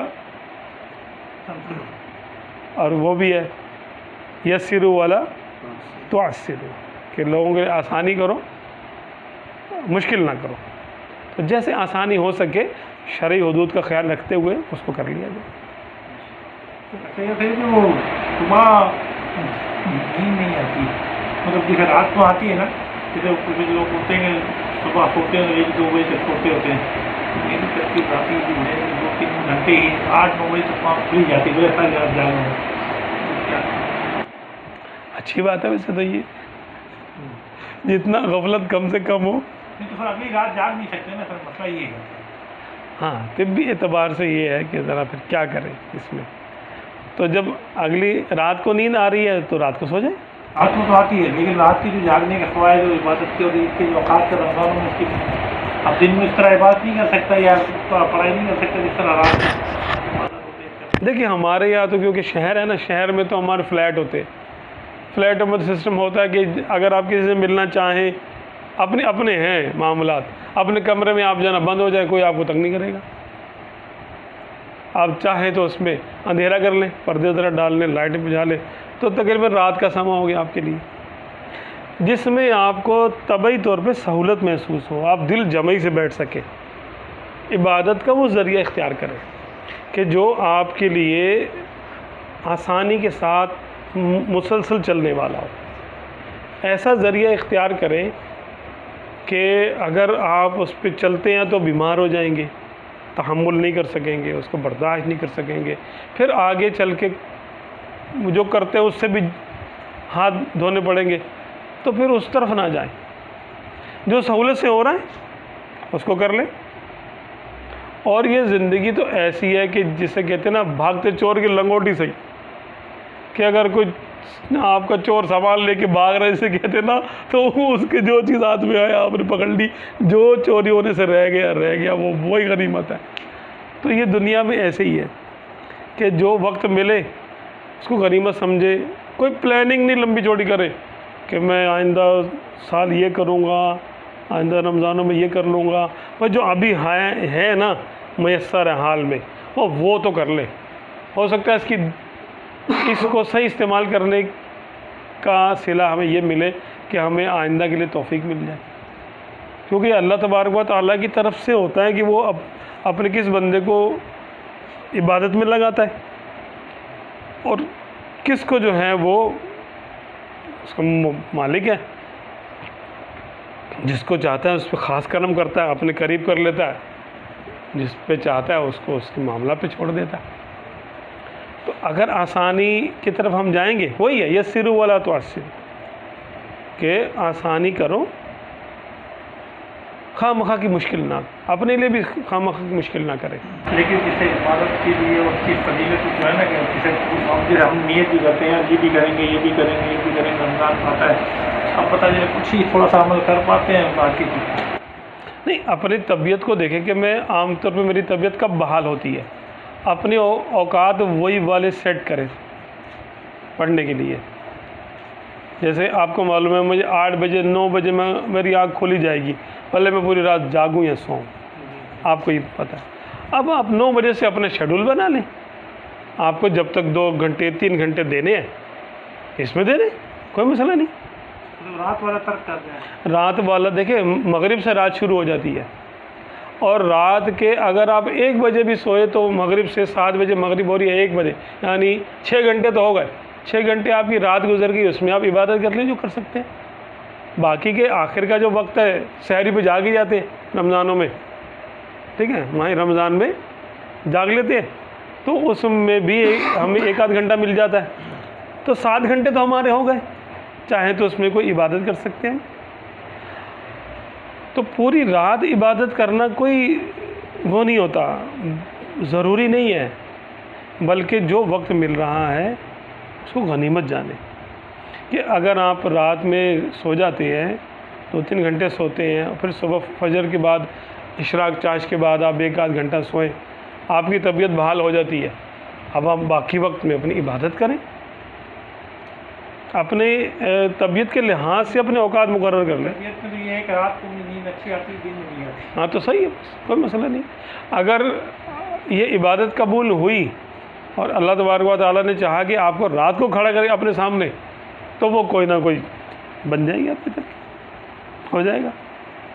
رات کا قیام تو قیام جو کہ جیسے سب سو رہے ہوں آپ کھڑے ہو، صرف اکیلے گھر پورا سو رہا ہو، تو یہ بڑی خاص نعمت ہے، یہ خاص نعمت ہے. تو اس کے لیے دعا کرنی چاہیے، اللہ تعالیٰ مجھے اس کی توفیق عطا فرما. اور پھر جب اللہ تبارک و تعالیٰ کسی پر رحم کرتا ہے، کرم کرتا ہے، تو پھر اس کو اپنے ان اوقات میں اس کو توفیق دیتا ہے کہ وہ اپنے سامنے دیکھنا چاہتا ہے بندے کو، تو بندہ آ جائے گا. جب خدائی چاہے گا تبھی آئے گا نا بندہ، ان اوقات میں اس کے سامنے آئے گا. تو جب تک وہ خاص توفیق نہیں مل رہی ہے تو بھائی ہم لائن میں تو لگے رہے نا، یا اللہ تعالیٰ میرے لیے یہ آسانی ہے، میں یہ کر رہا ہوں، اگر تو رحم و کرم اور فرما دے تھوڑا سا تو میں تہجد میں بھی آ جاؤں، کرم فرما دے. تو یہ پھر توفیق یہ ہے کہ پھر اللہ تبارک و تعالیٰ کی جب توفیق حاصل ہوتی ہے نا تو پھر بندہ سو نہیں سکتا، اس وقت میں غافل رہ نہیں سکتا. وہ آئے گا اور کھڑا ہوگا، عبادت کرے گا. عبادت کرنا، اللہ کے سامنے کھڑا ہونا اللہ کی مرضی اور منشا کے بغیر تھوڑی ہو سکتا ہے. کون آتا ہے بھائی، کون کسی کو یاد کرتا ہے ایسے؟ اندیکھے معاملات ہے سارے. تو جس کو وہ چاہتا ہے کھڑا کر لیتا ہے اپنے لیے، اپنے سامنے. تو اس میں کوئی قباحت نہیں ہے. فی الحال وہ کام تو کریں جو ہے، جو مل رہا ہے وہ تو لے لو بھائی. بعض اوقات ایسا بھی ہوتا ہے کہ انسان جو ہے وہ اپنے تئیں کوئی معمولی عبادت کر لیتا ہے، لیکن وہ اللہ کی بارگاہ میں اس کی عاجزی کی وجہ سے کہ یہ تو اب بہت ہی معمولی عبادت سمجھ رہا ہے، وہ ایسی مقبول ہو جاتی ہے کہ جو راتوں کو قیام کرنے والے، اگر یہ شخص راتوں کو قیام کرتا تو ہو سکتا ہے کہ اتنی مقبول نہ ہوتی. کیونکہ اصل عبادت تواضع ہے، اور عاجزی ہے. یعنی مغز جو ہے نا ریاضت اور عبادت میں عاجزی، اور یعنی دعا میں بھی عاجزی ہے نا کہ بندہ ایک فقیر بن گیا، بھکاری بن گیا کہ بغیر کچھ دیے کچھ لے رہا، تجارت نہیں کر رہا بلکہ عوض دیے بغیر ہی کچھ مانگ رہا ہے، یا اللہ مجھے عطا کر دے. تو دعا، عبادت کا مغز دعا ہے نا، اور دعا کا مغز عاجزی ہے. ان کی ساری ہے، دیکھ لیں رجوع ہے نا یہ. تو اگر عبادت میں عاجزی نہ ہو اور اپنے آپ کو حقیر سمجھنا ہی نہ ہو تو عبادت ہی نہیں ہے. اور بندہ اگر اپنی عبادت کو خود ہی کچھ بڑا سمجھ رہا ہے، یوں بھی ہمیں غلط فہمیاں ہوتی ہیں کہ ہم کہتے ہیں یار ایسا وظیفہ بتاؤ، پاورفل وظیفہ ہونا چاہیے. کون سا والا؟ سورہ یاسین زبردست ہے نا. اچھا تو باقی زبردست نہیں ہے؟ بھائی قرآن پاک کا کون سا لفظ ہے جو زبردست نہیں ہے؟ عبادت بھائی وہ اللہ کا کلام ہے، اس میں فرق تھوڑی ہے. اچھا اللہ کی یاد ہے تو جب بھی کر لے بندہ. ہماری عبادت کرنے سے کیا ہونے لگا ہے؟ بات تو یہ کہ وہ ہمیں کس نظر سے دیکھ رہا ہے. اگر قبولیت کی نظر سے دیکھ لے تو بھلے ظہر کے وقت دیکھ لے، اس میں کیا ہے. اور دوسری بات یہ بھی ہے کہ بعض اوقات ہم اپنے کسی عمل کو بڑا سمجھنے لگتے. جیسے تہجد کوئی نہیں پڑھتا، ہم پڑھتے. اب نفس خواہ مخواہ میں کہتا ہے یار میں رات کو جاگتا ہوں، میں تہجد پڑھتا ہوں. اپنا مرید خود ہی ہو جاتا ہے بندہ، اپنے آپ کو خود ہی بڑا سمجھنے لگتا ہے. اور جو عبادت سارے کر رہے ہوتے ہیں اس کو اتنی اہمیت نہیں دیتا، یار وہ سارے ہی کر رہے ہیں. اب عرفات میں جا کے وہ یہ نہیں کسی کو بولے گا میں حاجی ہوں حج کے دنوں میں، وہ بولے گا یار یا میں کس پر تکبر کروں، سارے تو حاجی ہے. جا کے بولے گا میں حاجی فلاں، تو بولا بھائی میں بھی حاجی ہوں، تو حاجی ہے تو کیا ہوا. نماز پڑھنے والے کثرت سے ہے تو نماز ہی نہیں بولے گا کبھی اپنے آپ کو بھائی میں نمازی ہوں. سبھی نے نماز پڑھی ہے، کبھی نہ کبھی تو پڑھی ہے نا. لیکن وہ کام جو سب نہیں کر رہے ہوتے، جب بندہ وہ کرتا ہے تو اس میں ایک شائبہ ہوتا ہے، یعنی چانسز ہوتے ہیں کہ وہ تکبر کی طرف نہ چلا جائے.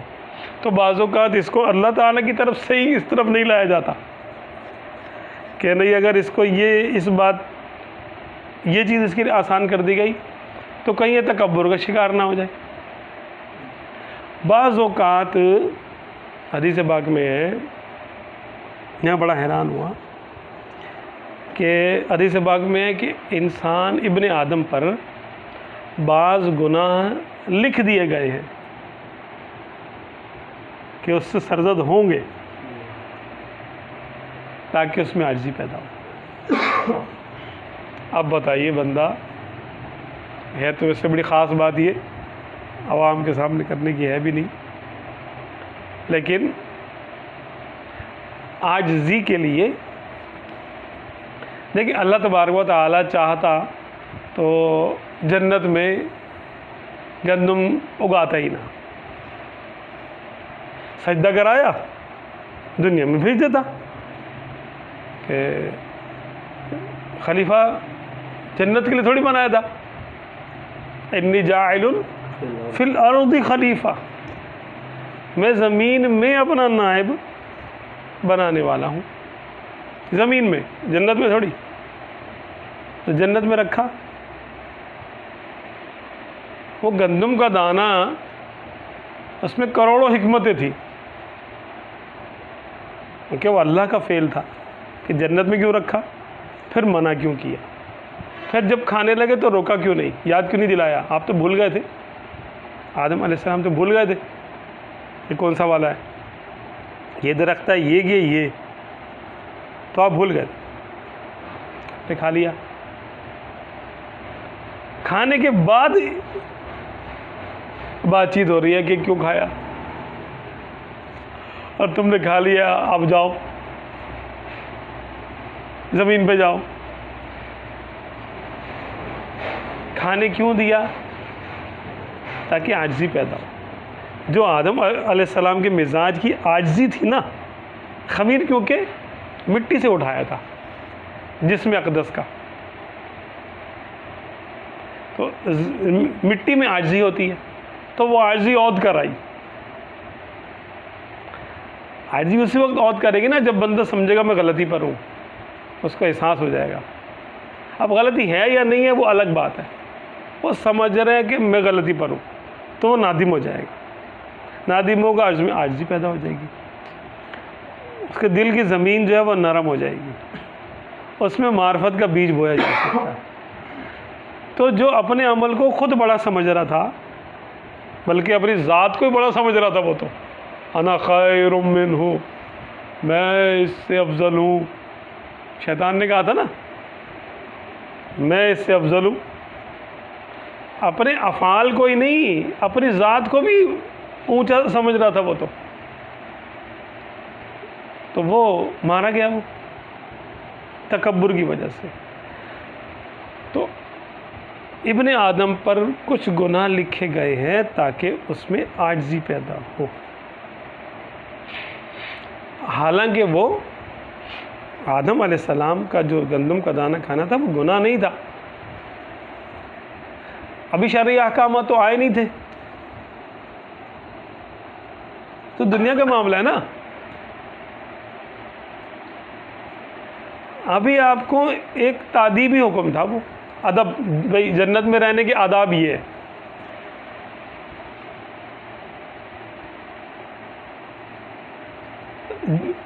جنت میں رہنے کے وہ آداب تھے. پھر آپ بھول گئے, یاد ہی نہیں رہا آپ کو کہ کون سا والا دانہ ہے. اس پر بھی آپ نے اپنے آپ کو ظالمین میں سے کہا کہ یا اللہ اگر تو نے ہم پر رحم نہ کیا, ربنا ظلمنا انفسنا, یا اللہ ہم نے اپنی جانوں پر ظلم کر لیا, وَإِن لَّمْ تَغْفِرْ لَنَا وَتَرْحَمْنَا لَنَكُونَنَّ مِنَ الْخَاسِرِينَ, کہ اگر تو نے ہم پر رحم نہ کیا اور ہمیں معاف نہ کیا تو ہم ظالموں میں سے, ہم خسارہ پانے والوں میں سے ہو جائیں گے. تو عاجزی پیدا ہو گئی نا, عاجزی عود کر آئی. عاجزی جو مزاج کا حصہ تھی وہ ابھر کے سامنے آ گئی, آپ رونے لگے. آپ نے کچھ نہیں کہا کہ میرے مولا تو مجھے روک لیتا, تجھے تو سب پتہ ہے جب میں گندم کا دانہ کھانے لگا تھا تو میں بھول گیا تھا, مجھے یاد ہی نہیں تھا, اور میں تو بھول گیا تھا, تو نہیں بھولتا, تو نے مجھے یاد کیوں نہیں کرایا. کوئی بحث, کوئی دلیل, کوئی آپ نے اس پہ کلام نہیں کیا اللہ تبارک و تعالیٰ سے. نہ یہ اعتراض کیا کہ یہ تو جنت میں پھر لگایا کیوں تھا جب مجھے کھانا نہیں تھا. ٹھیک ہے, کوئی آپ نے بحث نہیں کی, بلکہ اپنے آپ کو آپ نے سرنڈر کر کے اللہ تبارک و تعالیٰ کے سامنے عاجزی اختیار کر لی. اور اتنا روئے, اتنا روئے, اتنا روئے. کہتے ہیں کہ آپ نے 300 سال یا ایسے کچھ عرصے آپ نے آسمان کی طرف نہیں دیکھا, شرم کے مارے. آپ بس نیچے ہی دیکھتے تھے, آسمان کی طرف نہیں دیکھتے تھے, ایسی عاجزی تھی آپ کی. تو وہ عمل کے جس سے عاجزی پیدا ہو, یہ اچھا سالکین پر یہ افعال, یہ اعمال وارد کیے جاتے ہیں. بڑی نیکی کر رہا ہوگا ایک بندہ, سلوک طے کرنے والا, اچانک اس کا ورد رہ جائے گا, بعض اوقات اس سے کوئی گناہ سرزد ہو جائے گا, پھر وہ کہے گا یار یہ میں نے کیا کر لیا. پھر اس کو خیال آئے گا, پھر روئے گا, چیخیں مارے گا, یا اللہ یہ میرے سے کیا خطا ہو گئی. اچھا بھلا چل رہا تھا, میں تو اچھا بھلا ترقی کر رہا تھا, روحانی طور پہ ایسے جا رہا تھا, وہ جیٹ طیارے کی طرح سمجھ لو میں چل رہا تھا, بس راکٹ کی طرح جا رہا تھا اوپر. اچانک یہ کیا ہو گیا, میرے سے تو گناہ ہو گیا, فلاں گناہ ہو گیا, فلاں گناہ ہو گیا, روئے گا اس کے اوپر. یہ اللہ کی رحمت ہوتی ہے کہ اس کو اپنے گناہ پہ رونا آ جائے. گناہ تو اس کے نصیب کا تھا, اس نے کر لیا.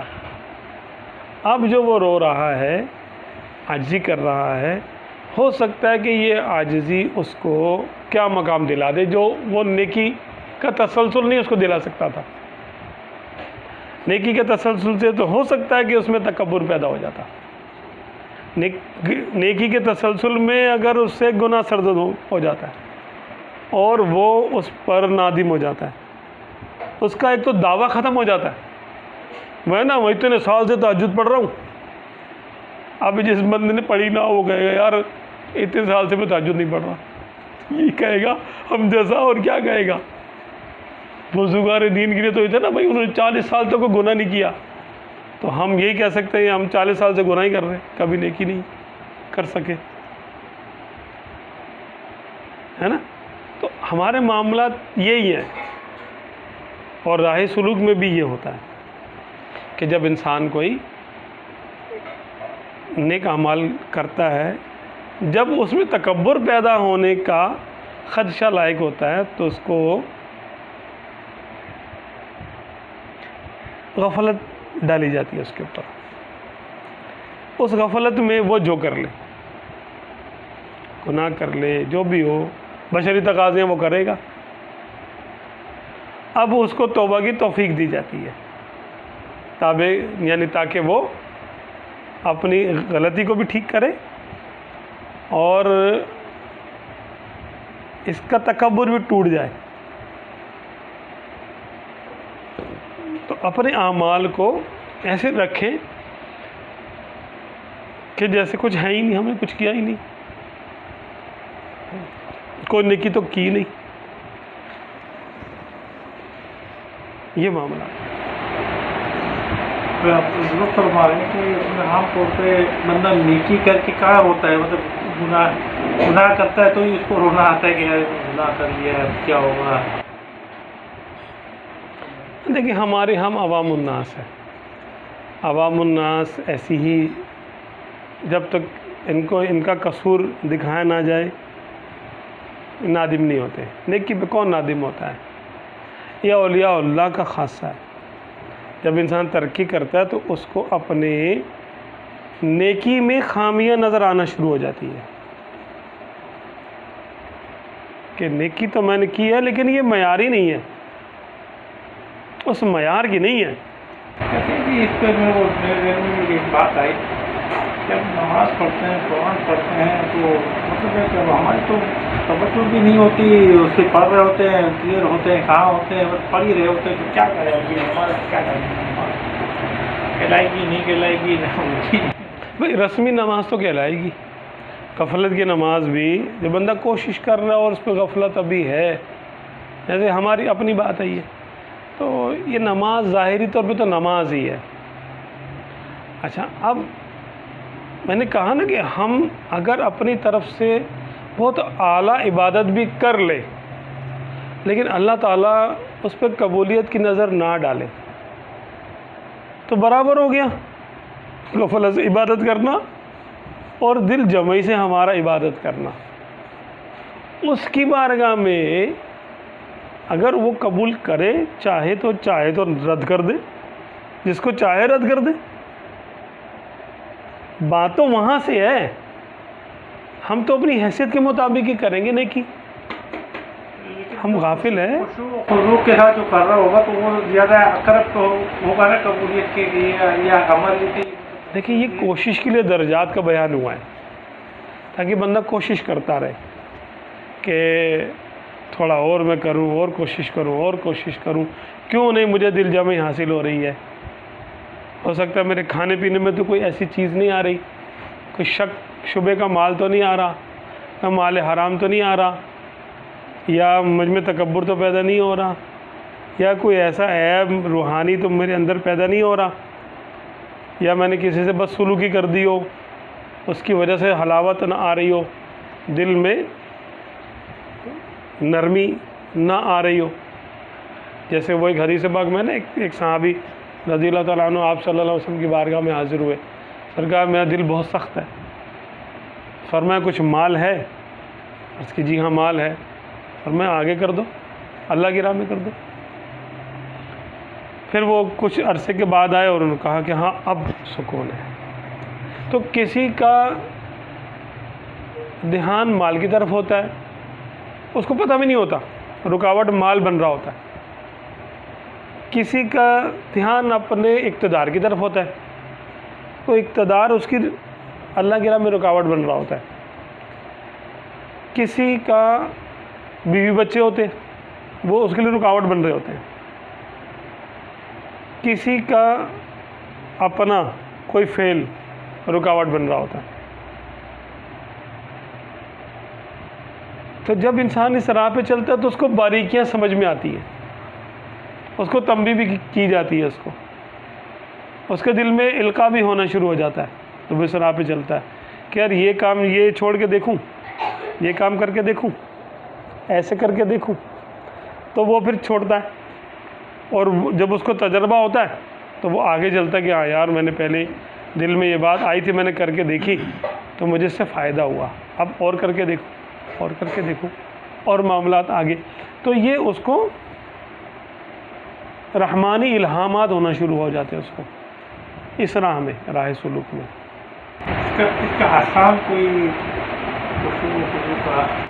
خشوع خضوع کا آسان راستہ موت کو یاد کرنا ہے اور تلاوت قرآن پاک۔ یعنی جب انسان کو یہ پتہ چلے، وہ نا حدیث پاک میں ہے کہ دلوں کو زنگ لگ جاتا ہے جیسا کہ لوہے کو زنگ لگتا ہے، عرض کی سرکار یہ کیا اس کی صفائی ہو سکتی ہے؟ فرمایا ہاں، موت کو کثرت سے یاد کرنے سے اور تلاوت قرآن کرنے سے۔ تو اب وہ جو زنگ اور میل ہے ہمارے دلوں پر، وہ غفلت کا ہے۔ غفلت کا بہترین علاج اپنے ٹھکانے کو یاد کرنا ہے کہ میں کہاں سے آیا ہوں اور مجھے کہاں جانا ہے۔ یہ تو سب چھوڑ کے جانا پڑے گا مجھے، تام جھام سارا۔ تو اس کے لیے کہ قبرستان میں جائے اکیلا، اگر جا سکتا ہے تو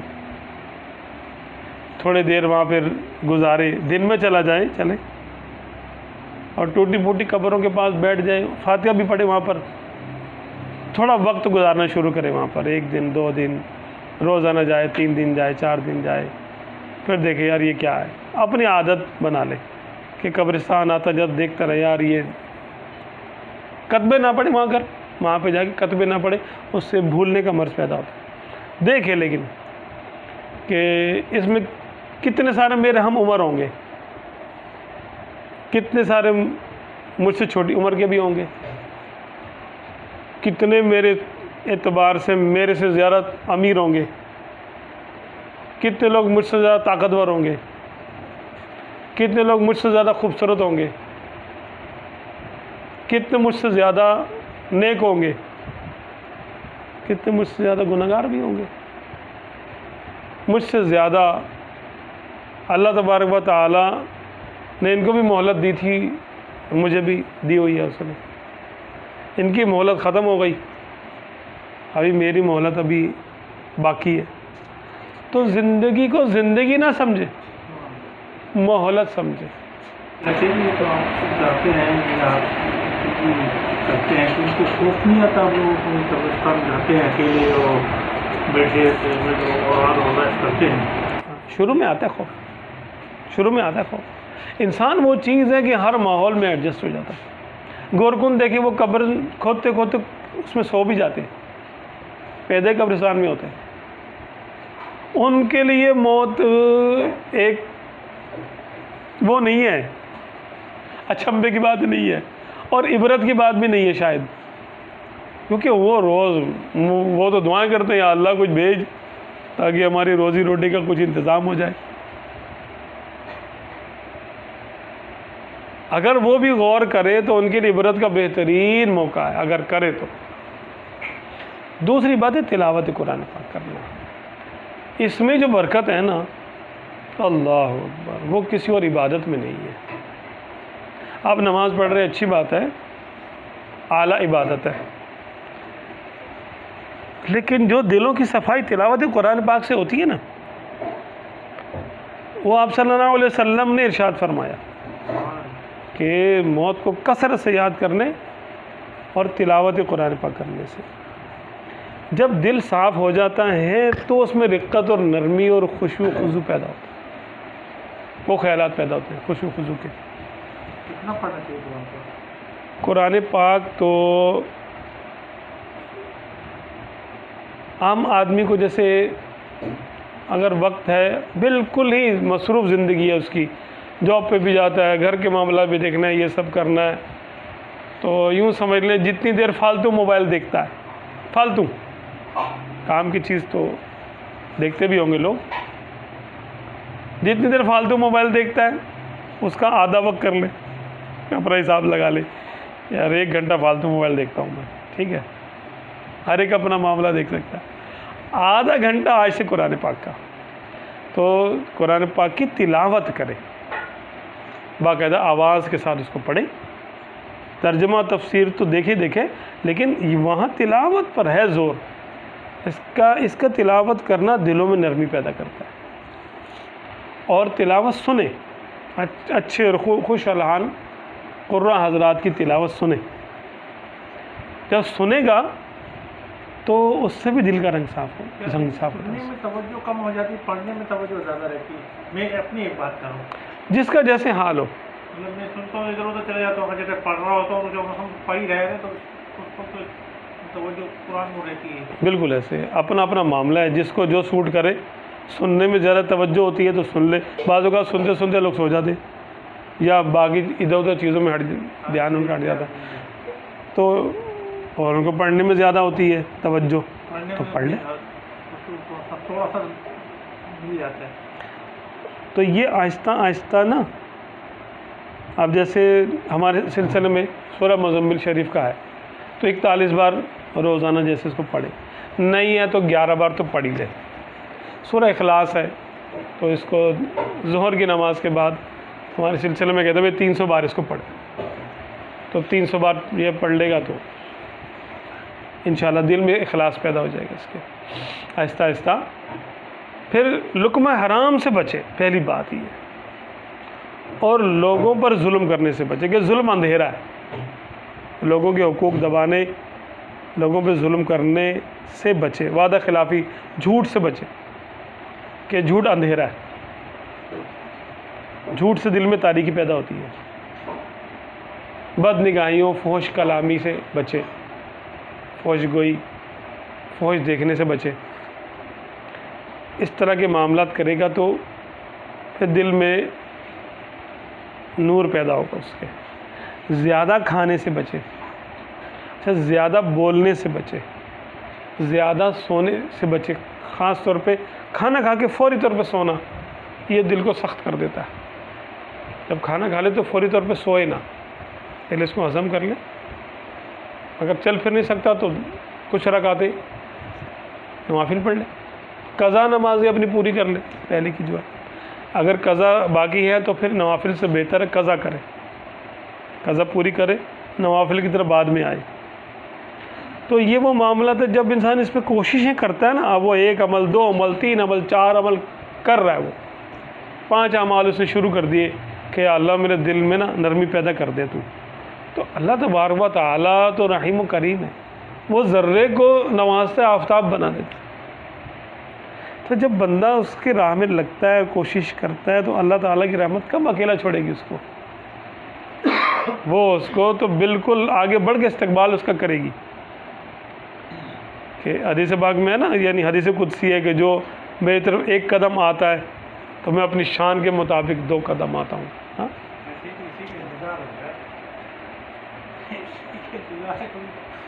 نہیں یہ انتظار نہیں ہے، جب بندہ کوشش کر رہا ہے نا تو سمجھ لیں کہ اس نے بلا لیا تب بندہ کوشش کر رہا ہے، یہی نہیں ہے کہ بندہ حج پہ جائے گا تو اسی لیے جائے گا کہ اللہ نے بلایا، اپنے گھر پہ بلانا یہ بھی اللہ کی وجہ سے ہے کہ اللہ نے بلایا اس کو تو وہ حج کر رہا ہے، اور وہ نماز کے لیے آ گیا، اس کا مطلب اس کو اللہ نے بلا لیا اپنے دربار میں، اس کو درود شریف کی توفیق ہو گئی، اس کا مطلب اس کو آقا صلی اللہ علیہ وسلم نے یاد فرما لیا اپنی محفل میں، آ جا بھائی۔ کچھ لوگوں کو بشارتیں مل جاتی ہیں تو کچھ لوگوں کو بالکل ہی تھک جاتے ہیں، مطلب بشارت کی نوعیت ہے، دیکھیں بشارت کی نوعیت یہ ہے کہ جب ایک نماز کے بعد دوسری نماز کی توفیق مل جائے، سمجھ لو پہلے والی کی قبولیت پہ دلیل ہے، کہ اللہ نے جواب دیا تم کو دوسری نماز کے لیے بلا کر، اب دوسری کے بعد تیسری کی توفیق ملی، تو اس کا مطلب ہے دوسری والی قبول ہو گئی۔ اب آپ بار بار کوششیں کر رہے ہیں، اور اگر آپ کہہ رہے ہیں مجھے کوئی خواب اور زیارت نہیں ہو رہی، نہیں، یہ کوئی دلیل نہیں ہے۔ ہمارے سلسلے کے بزرگ ایک تو سید عرفان علی شاہ صاحب،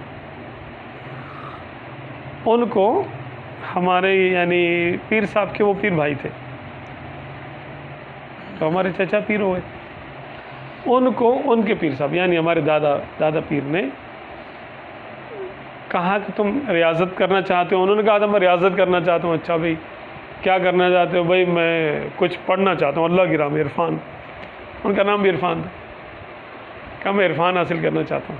اور میں اچھا ٹھیک ہے جاؤ، ایسا کرو میاں میر صاحب رحمۃ اللہ علیہ کی مزار شریف پہ بیٹھ جاؤ اور 14,000 مرتبہ سورہ اخلاص پڑھا کرو، اور اس دوران تم نے کمانا نہیں ہے اور مانگنا نہیں ہے کسی سے۔ تو یہ دعا ہماری ہے کہ جاؤ تمہیں 3 دن سے زیادہ فاقہ نہیں آئے گا۔ انہوں نے یہ نہیں پوچھا کہ کتنے دن لگیں گے، خود بتاتے تھے وہ ہمارے پیر صاحب کو، بتایا کہ بھائی 14 سال میں بیٹھا ہوں، 14 سال میں مجھے ایک بھی زیارت نہیں ہوئی کسی کی، پیر صاحب کی بھی زیارت نہیں ہوئی، 14 سال بیٹھنے کے بعد 14 سال بیٹھنے کے بعد، بولے ہر 2 دن بعد تیسرے دن جو ہے وہ کوئی نہ کوئی ایک آدھ روٹی دے جاتا تھا، کیونکہ سالن تو کھانا نہیں ہوتا تھا، ترک میں تھے وہ۔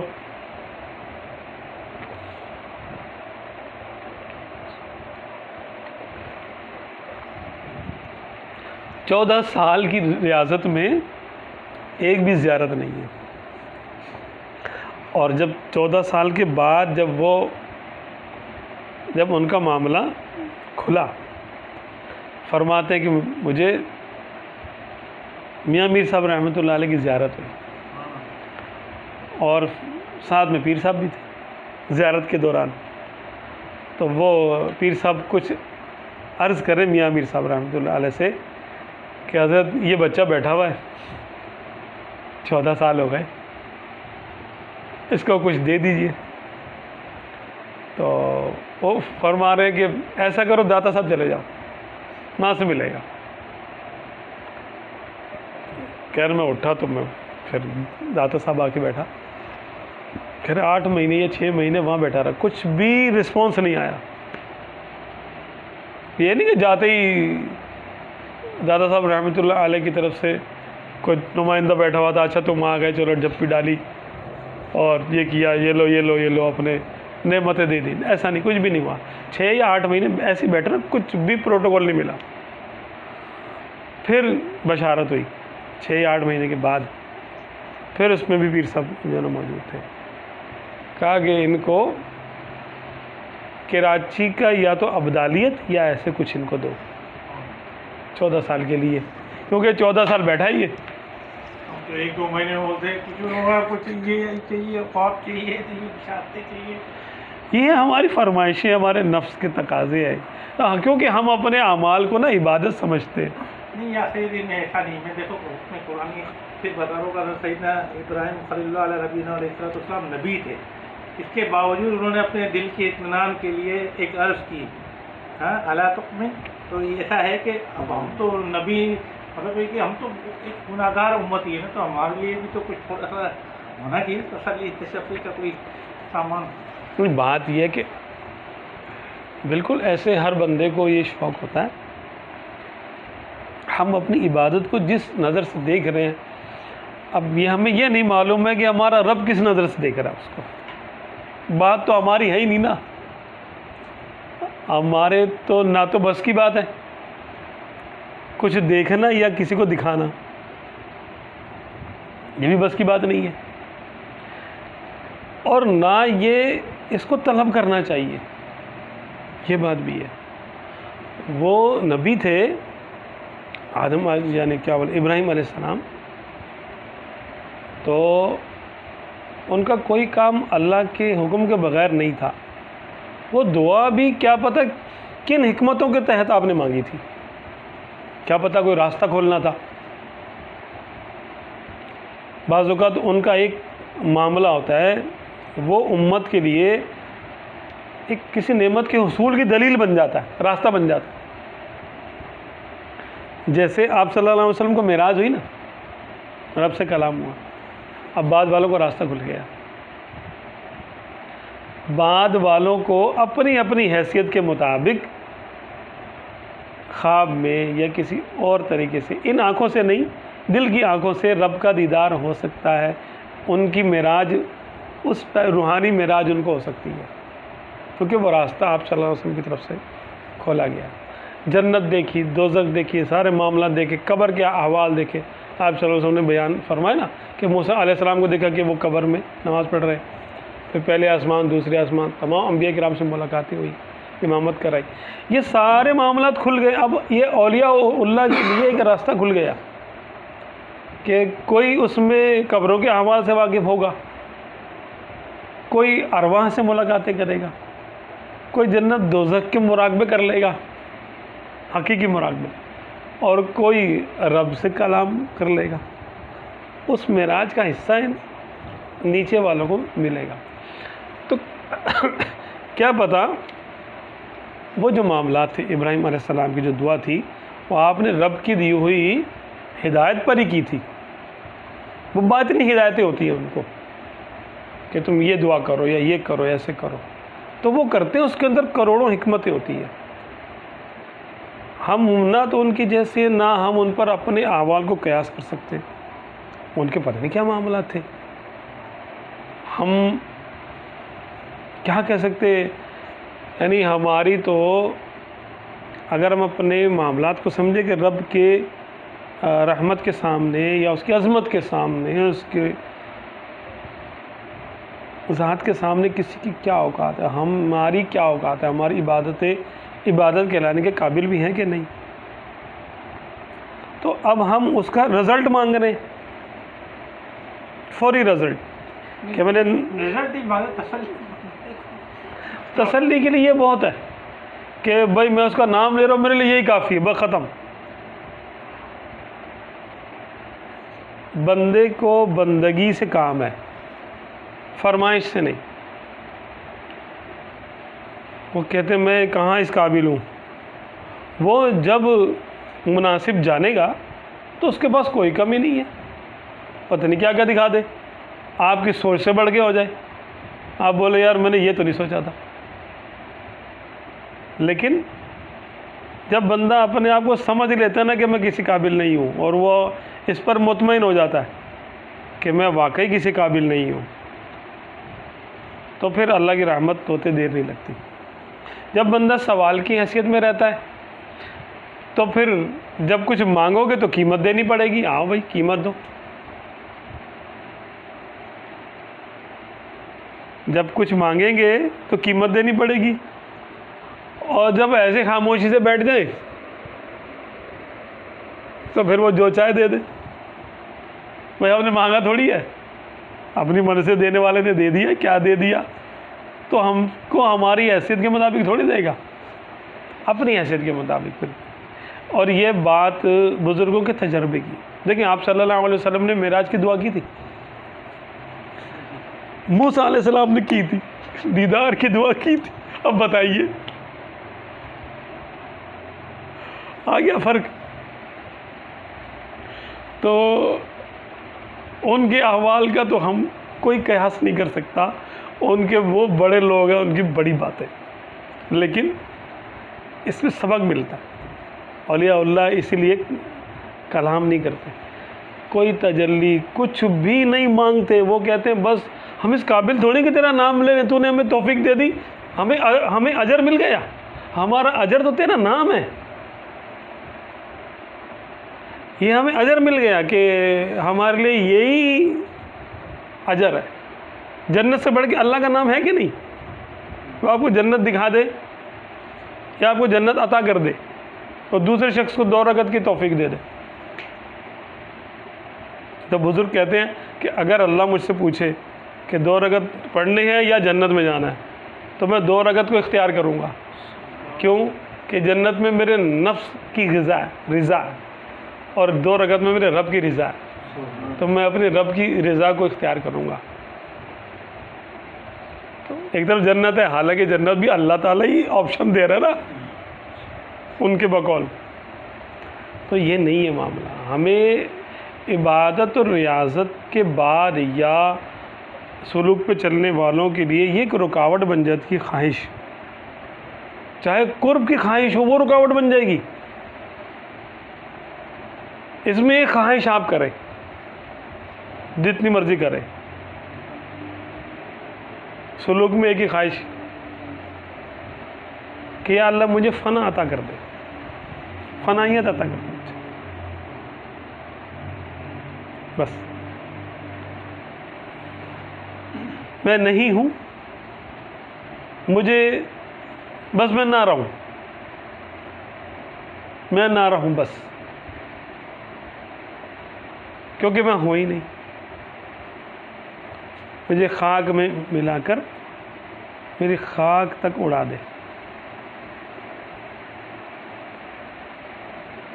یہ ایک خواہش جائز ہے راہ سلوک میں کہ میری کوئی خواہش نہیں ہے. قرب کی خواہش بھی نہیں ہے. قرب کی خواہش بھی اپنے اعمال کا بدلہ چاہنا ہے. ہم کون ہوتے ہیں اس کو قرب حاصل کرنے والے؟ کس حیثیت سے؟ قرب تو اچھے لوگوں کا ہوتا ہے، بڑے لوگوں کا ہوتا ہے، جو کچھ کرتے ہیں، جو کچھ قربانی دیتے ہیں، جو کسی قابل ہوتے ہیں. اب ہم نے اپنے آپ کو خود ہی کسی گنتی میں گن لیا ہے تو وہ ہماری غلط فہمی ہے. ہم تو کچھ ہے ہی نہیں. تو جب ہم زبان سے یہ کہہ رہے ہیں نا، جب یہ حال ہم پہ طاری ہو جائے گا،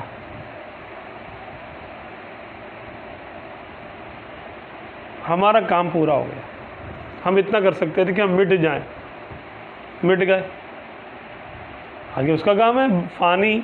ہم تو فانی ہے، فنا ہونا ہی ہم نے.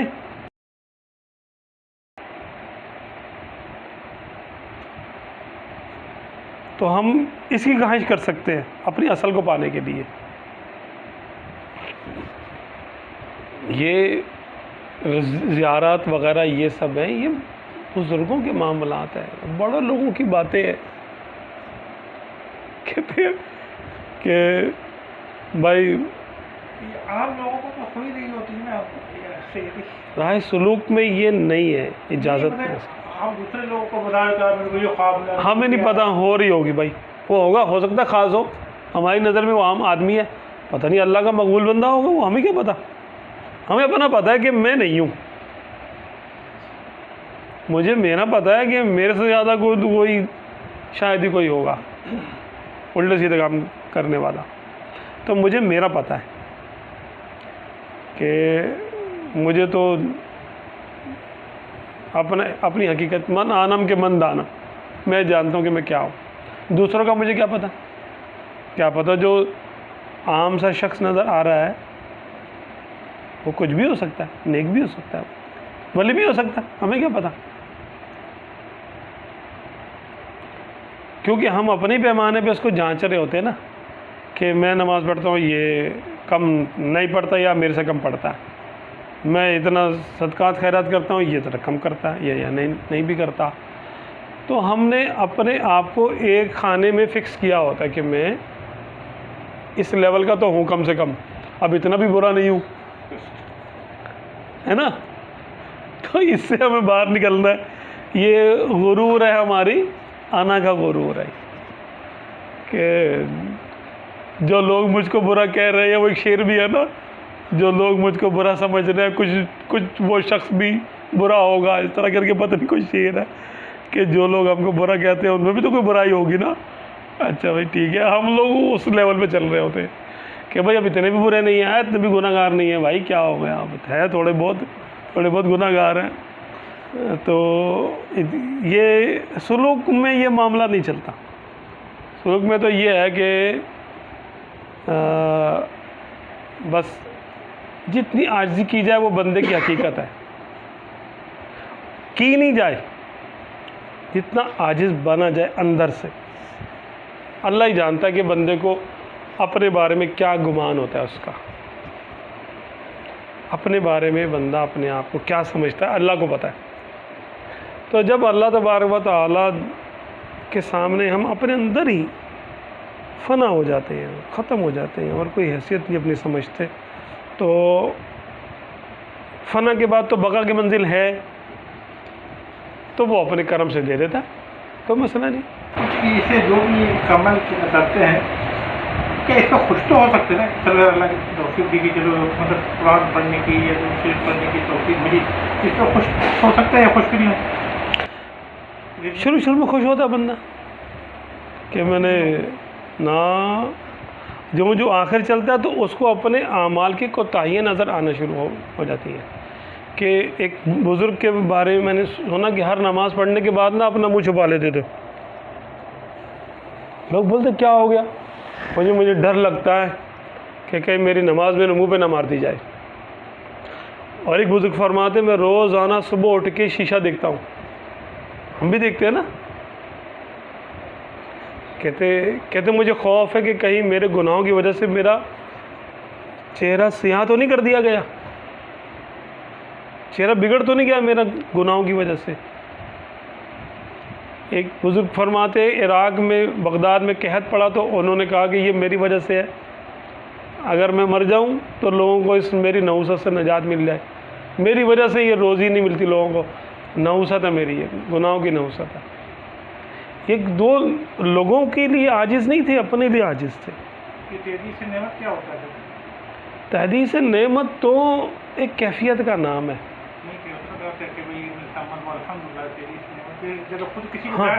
بالکل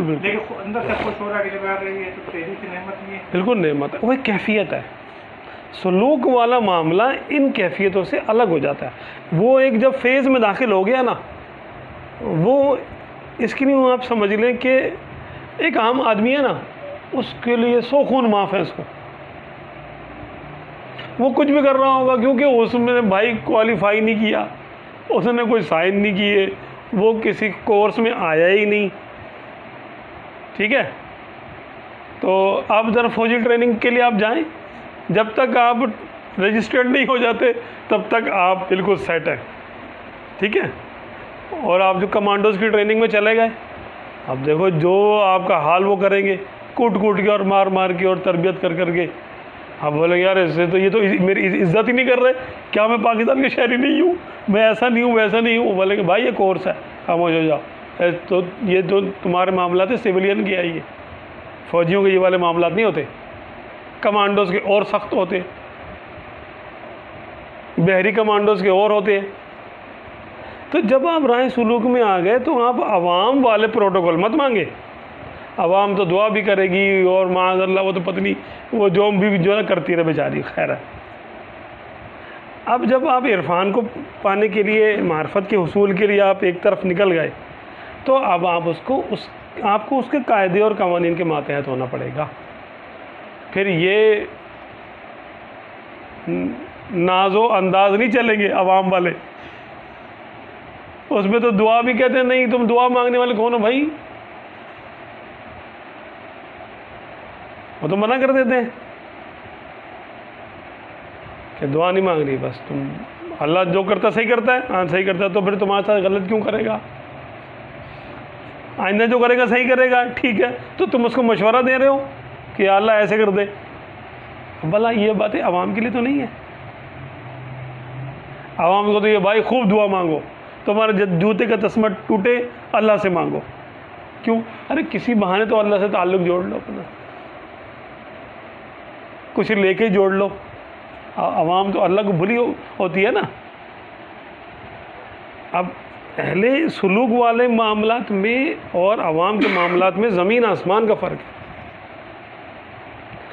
یہاں یہ پروٹوکول نہیں ملے گا تم جو مرضی دعائیں مانگتے رہو. ان کو کہا جاتا ہے بھائی دیکھو تم سمجھدار آدمی ہو, ذرا مجھے بتاؤ تم اللہ کو کوئی مشورہ دے سکتے ہو؟ یا اللہ ایسے نہیں ایسے کر دے, نہیں نا. اچھا جو وہ کرتا ہے صحیح کرتا ہے, صحیح کرتا ہے, غلط تو نہیں کبھی کیا اس نے, نا استغفر اللہ, آئندہ بھی صحیح کرے گا. ٹھیک, تو بھائی تو اپنا کام کر, تجھے کس مقصد کے لیے پیدا کیا ہے؟ عبادت کے لیے.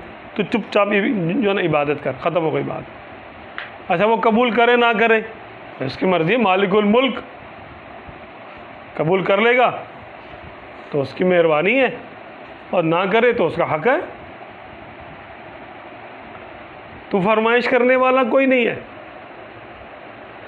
یہ بندے کی حقیقت یہی ہے, یہ فنا یہی تو ہے کہ اپنے حقوق وہ حقوق جو اللہ نے اس کو اپنے مخلوق ہونے کی حیثیت سے دیے ہیں کہ تم دعا مانگ لو, تم ایسا کر لو, ایسا کر لو, اس سے وہ دستبردار ہو کے روزہ رکھ لیتا ہے.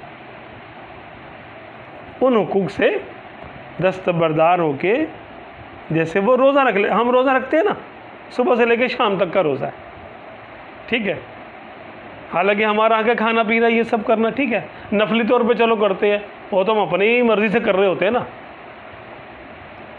تو اب راہ سلوک میں بھی یہی ہے کہ ہم دعا مانگ سکتے ہیں, عام شخص ہونے کی حیثیت سے ہمارا حق ہے, لیکن ہم نے اللہ کی محبت کو پانے کے لیے اپنے حق سے دستبردار ہو, یا اللہ جیسے تو کر.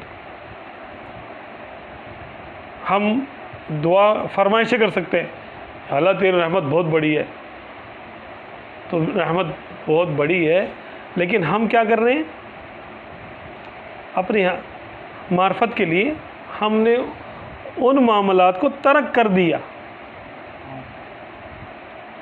اب ہم وہ والا پروٹوکول نہیں لے سکتے جو ٹریننگ سے پہلے کا تھا. یہ ٹریننگ والا, کیونکہ اس میں جو عہدہ ملے گا وہ بہت بڑا عہدہ ہے. اعلیٰ حضرت فرماتے جو راہ سلوک میں صحیح معنوں میں قدم رکھتا ہے, سب سے پہلا پروٹوکول اس کو یہ ملتا ہے کہ اس کے کسی عمل کا حساب نہیں ہوگا, اس سے پہلا حساب کتاب جنت ہے. تو جو لوگوں کو پتہ نہیں کیا حساب کتاب, پتہ نہیں کہاں کہاں بیچارے وہ گھومتے پھریں گے محشر میں, حساب کتاب ہوگا, لڑائی جھگڑا ہوگا, مار کٹائی ہوگی, حقوق کا لینا دینا ہوگا, نیکیوں کا تبادلہ, گناہوں کا تبادلہ ہوگا. وہ کرنے کے بعد اس کو کسی ادنا درجے کی جنت حاصل ہوگی. وہ اہل سلوک کو جو اخلاص کے ساتھ اس راہ میں آتے ہیں ان کو پہلے قدم پہ وہ چیز حاصل ہوگی. کیوں؟ ترک دنیا یہی تو ہے کہ اس نے اپنا اختیار چھوڑ دیا تھا, روزہ رکھ لیا نا, تو یہ اختیار کا روزہ ہے. اس میں اختیار مل بھی جاتا ہے, تب بھی وہ کہتے ہیں نہیں بھائی ہمیں اختیار چاہیے نہیں, ختم ہو گئی بات. یہ اللہ تبارک و تعالی ہمیں راہ سلوک کو سمجھنے کی توفیق دے. وہ اس پہ وہی چلاتا ہے اپنے کرم سے, فضل سے, کہ اگر ہم اس راہ پہ چل رہے ہیں, اللہ کی راہ میں چل رہے ہیں, تو پھر اس میں ہم سچے ہو کے چلیں.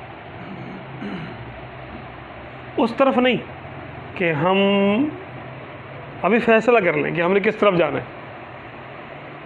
عوام الناس میں رہنا چاہتے ہیں تو پھر عوام الناس میں آ جائیں, آپ کے لیے ہزاروں پروٹوکول ہیں آپ کے لیے, جو چاہیں دعا مانگے, جو چاہیں عمل کریں, وظائف کریں, دنیا کے لیے کریں, جنت کے لیے کریں, جو چاہیں کریں. لیکن اگر محبت الہی کے لیے کرنا چاہتے ہیں تو پھر اس کے قاعدے اور قوانین الگ ہیں. تو اس میں پھر یہ کہ ذرا اس کا انجام بہت اچھا ہے, ان قاعدے قوانین کا انجام بہت اچھا ہے. لا خوف علیہم ولا هم يحزنون. بھائی جو اس نے صحیح جو صحیح کیا, جو آگے کرے گا وہ بھی صحیح کرے گا, بات ہی ختم ہو گئی. ظلم کا خوف نہیں ہے, میرے ساتھ کبھی ظلم نہیں اس نے کیا, نہ کبھی کرے گا, تو کس بات کا خوف ہے. میرے ساتھ اس نے کبھی برا نہیں کیا, نہ کبھی کرے گا, تو کس بات کا خوف ہے. میرے ساتھ اس نے کبھی برا کیا نہیں, تو غم کس بات کا ہے. کوئی نعمت اس نے جو میرے لیے لکھی تھی وہ کسی کو دی نہیں, مجھے ہی دی, اور جو لکھی ہے میرے لیے وہ کسی کو دے گا نہیں.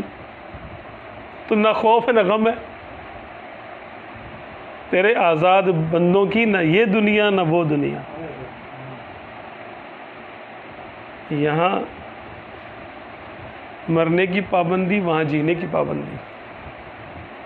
اللہ تعالیٰ عمل کرنے کی توفیق عطا فرمائے.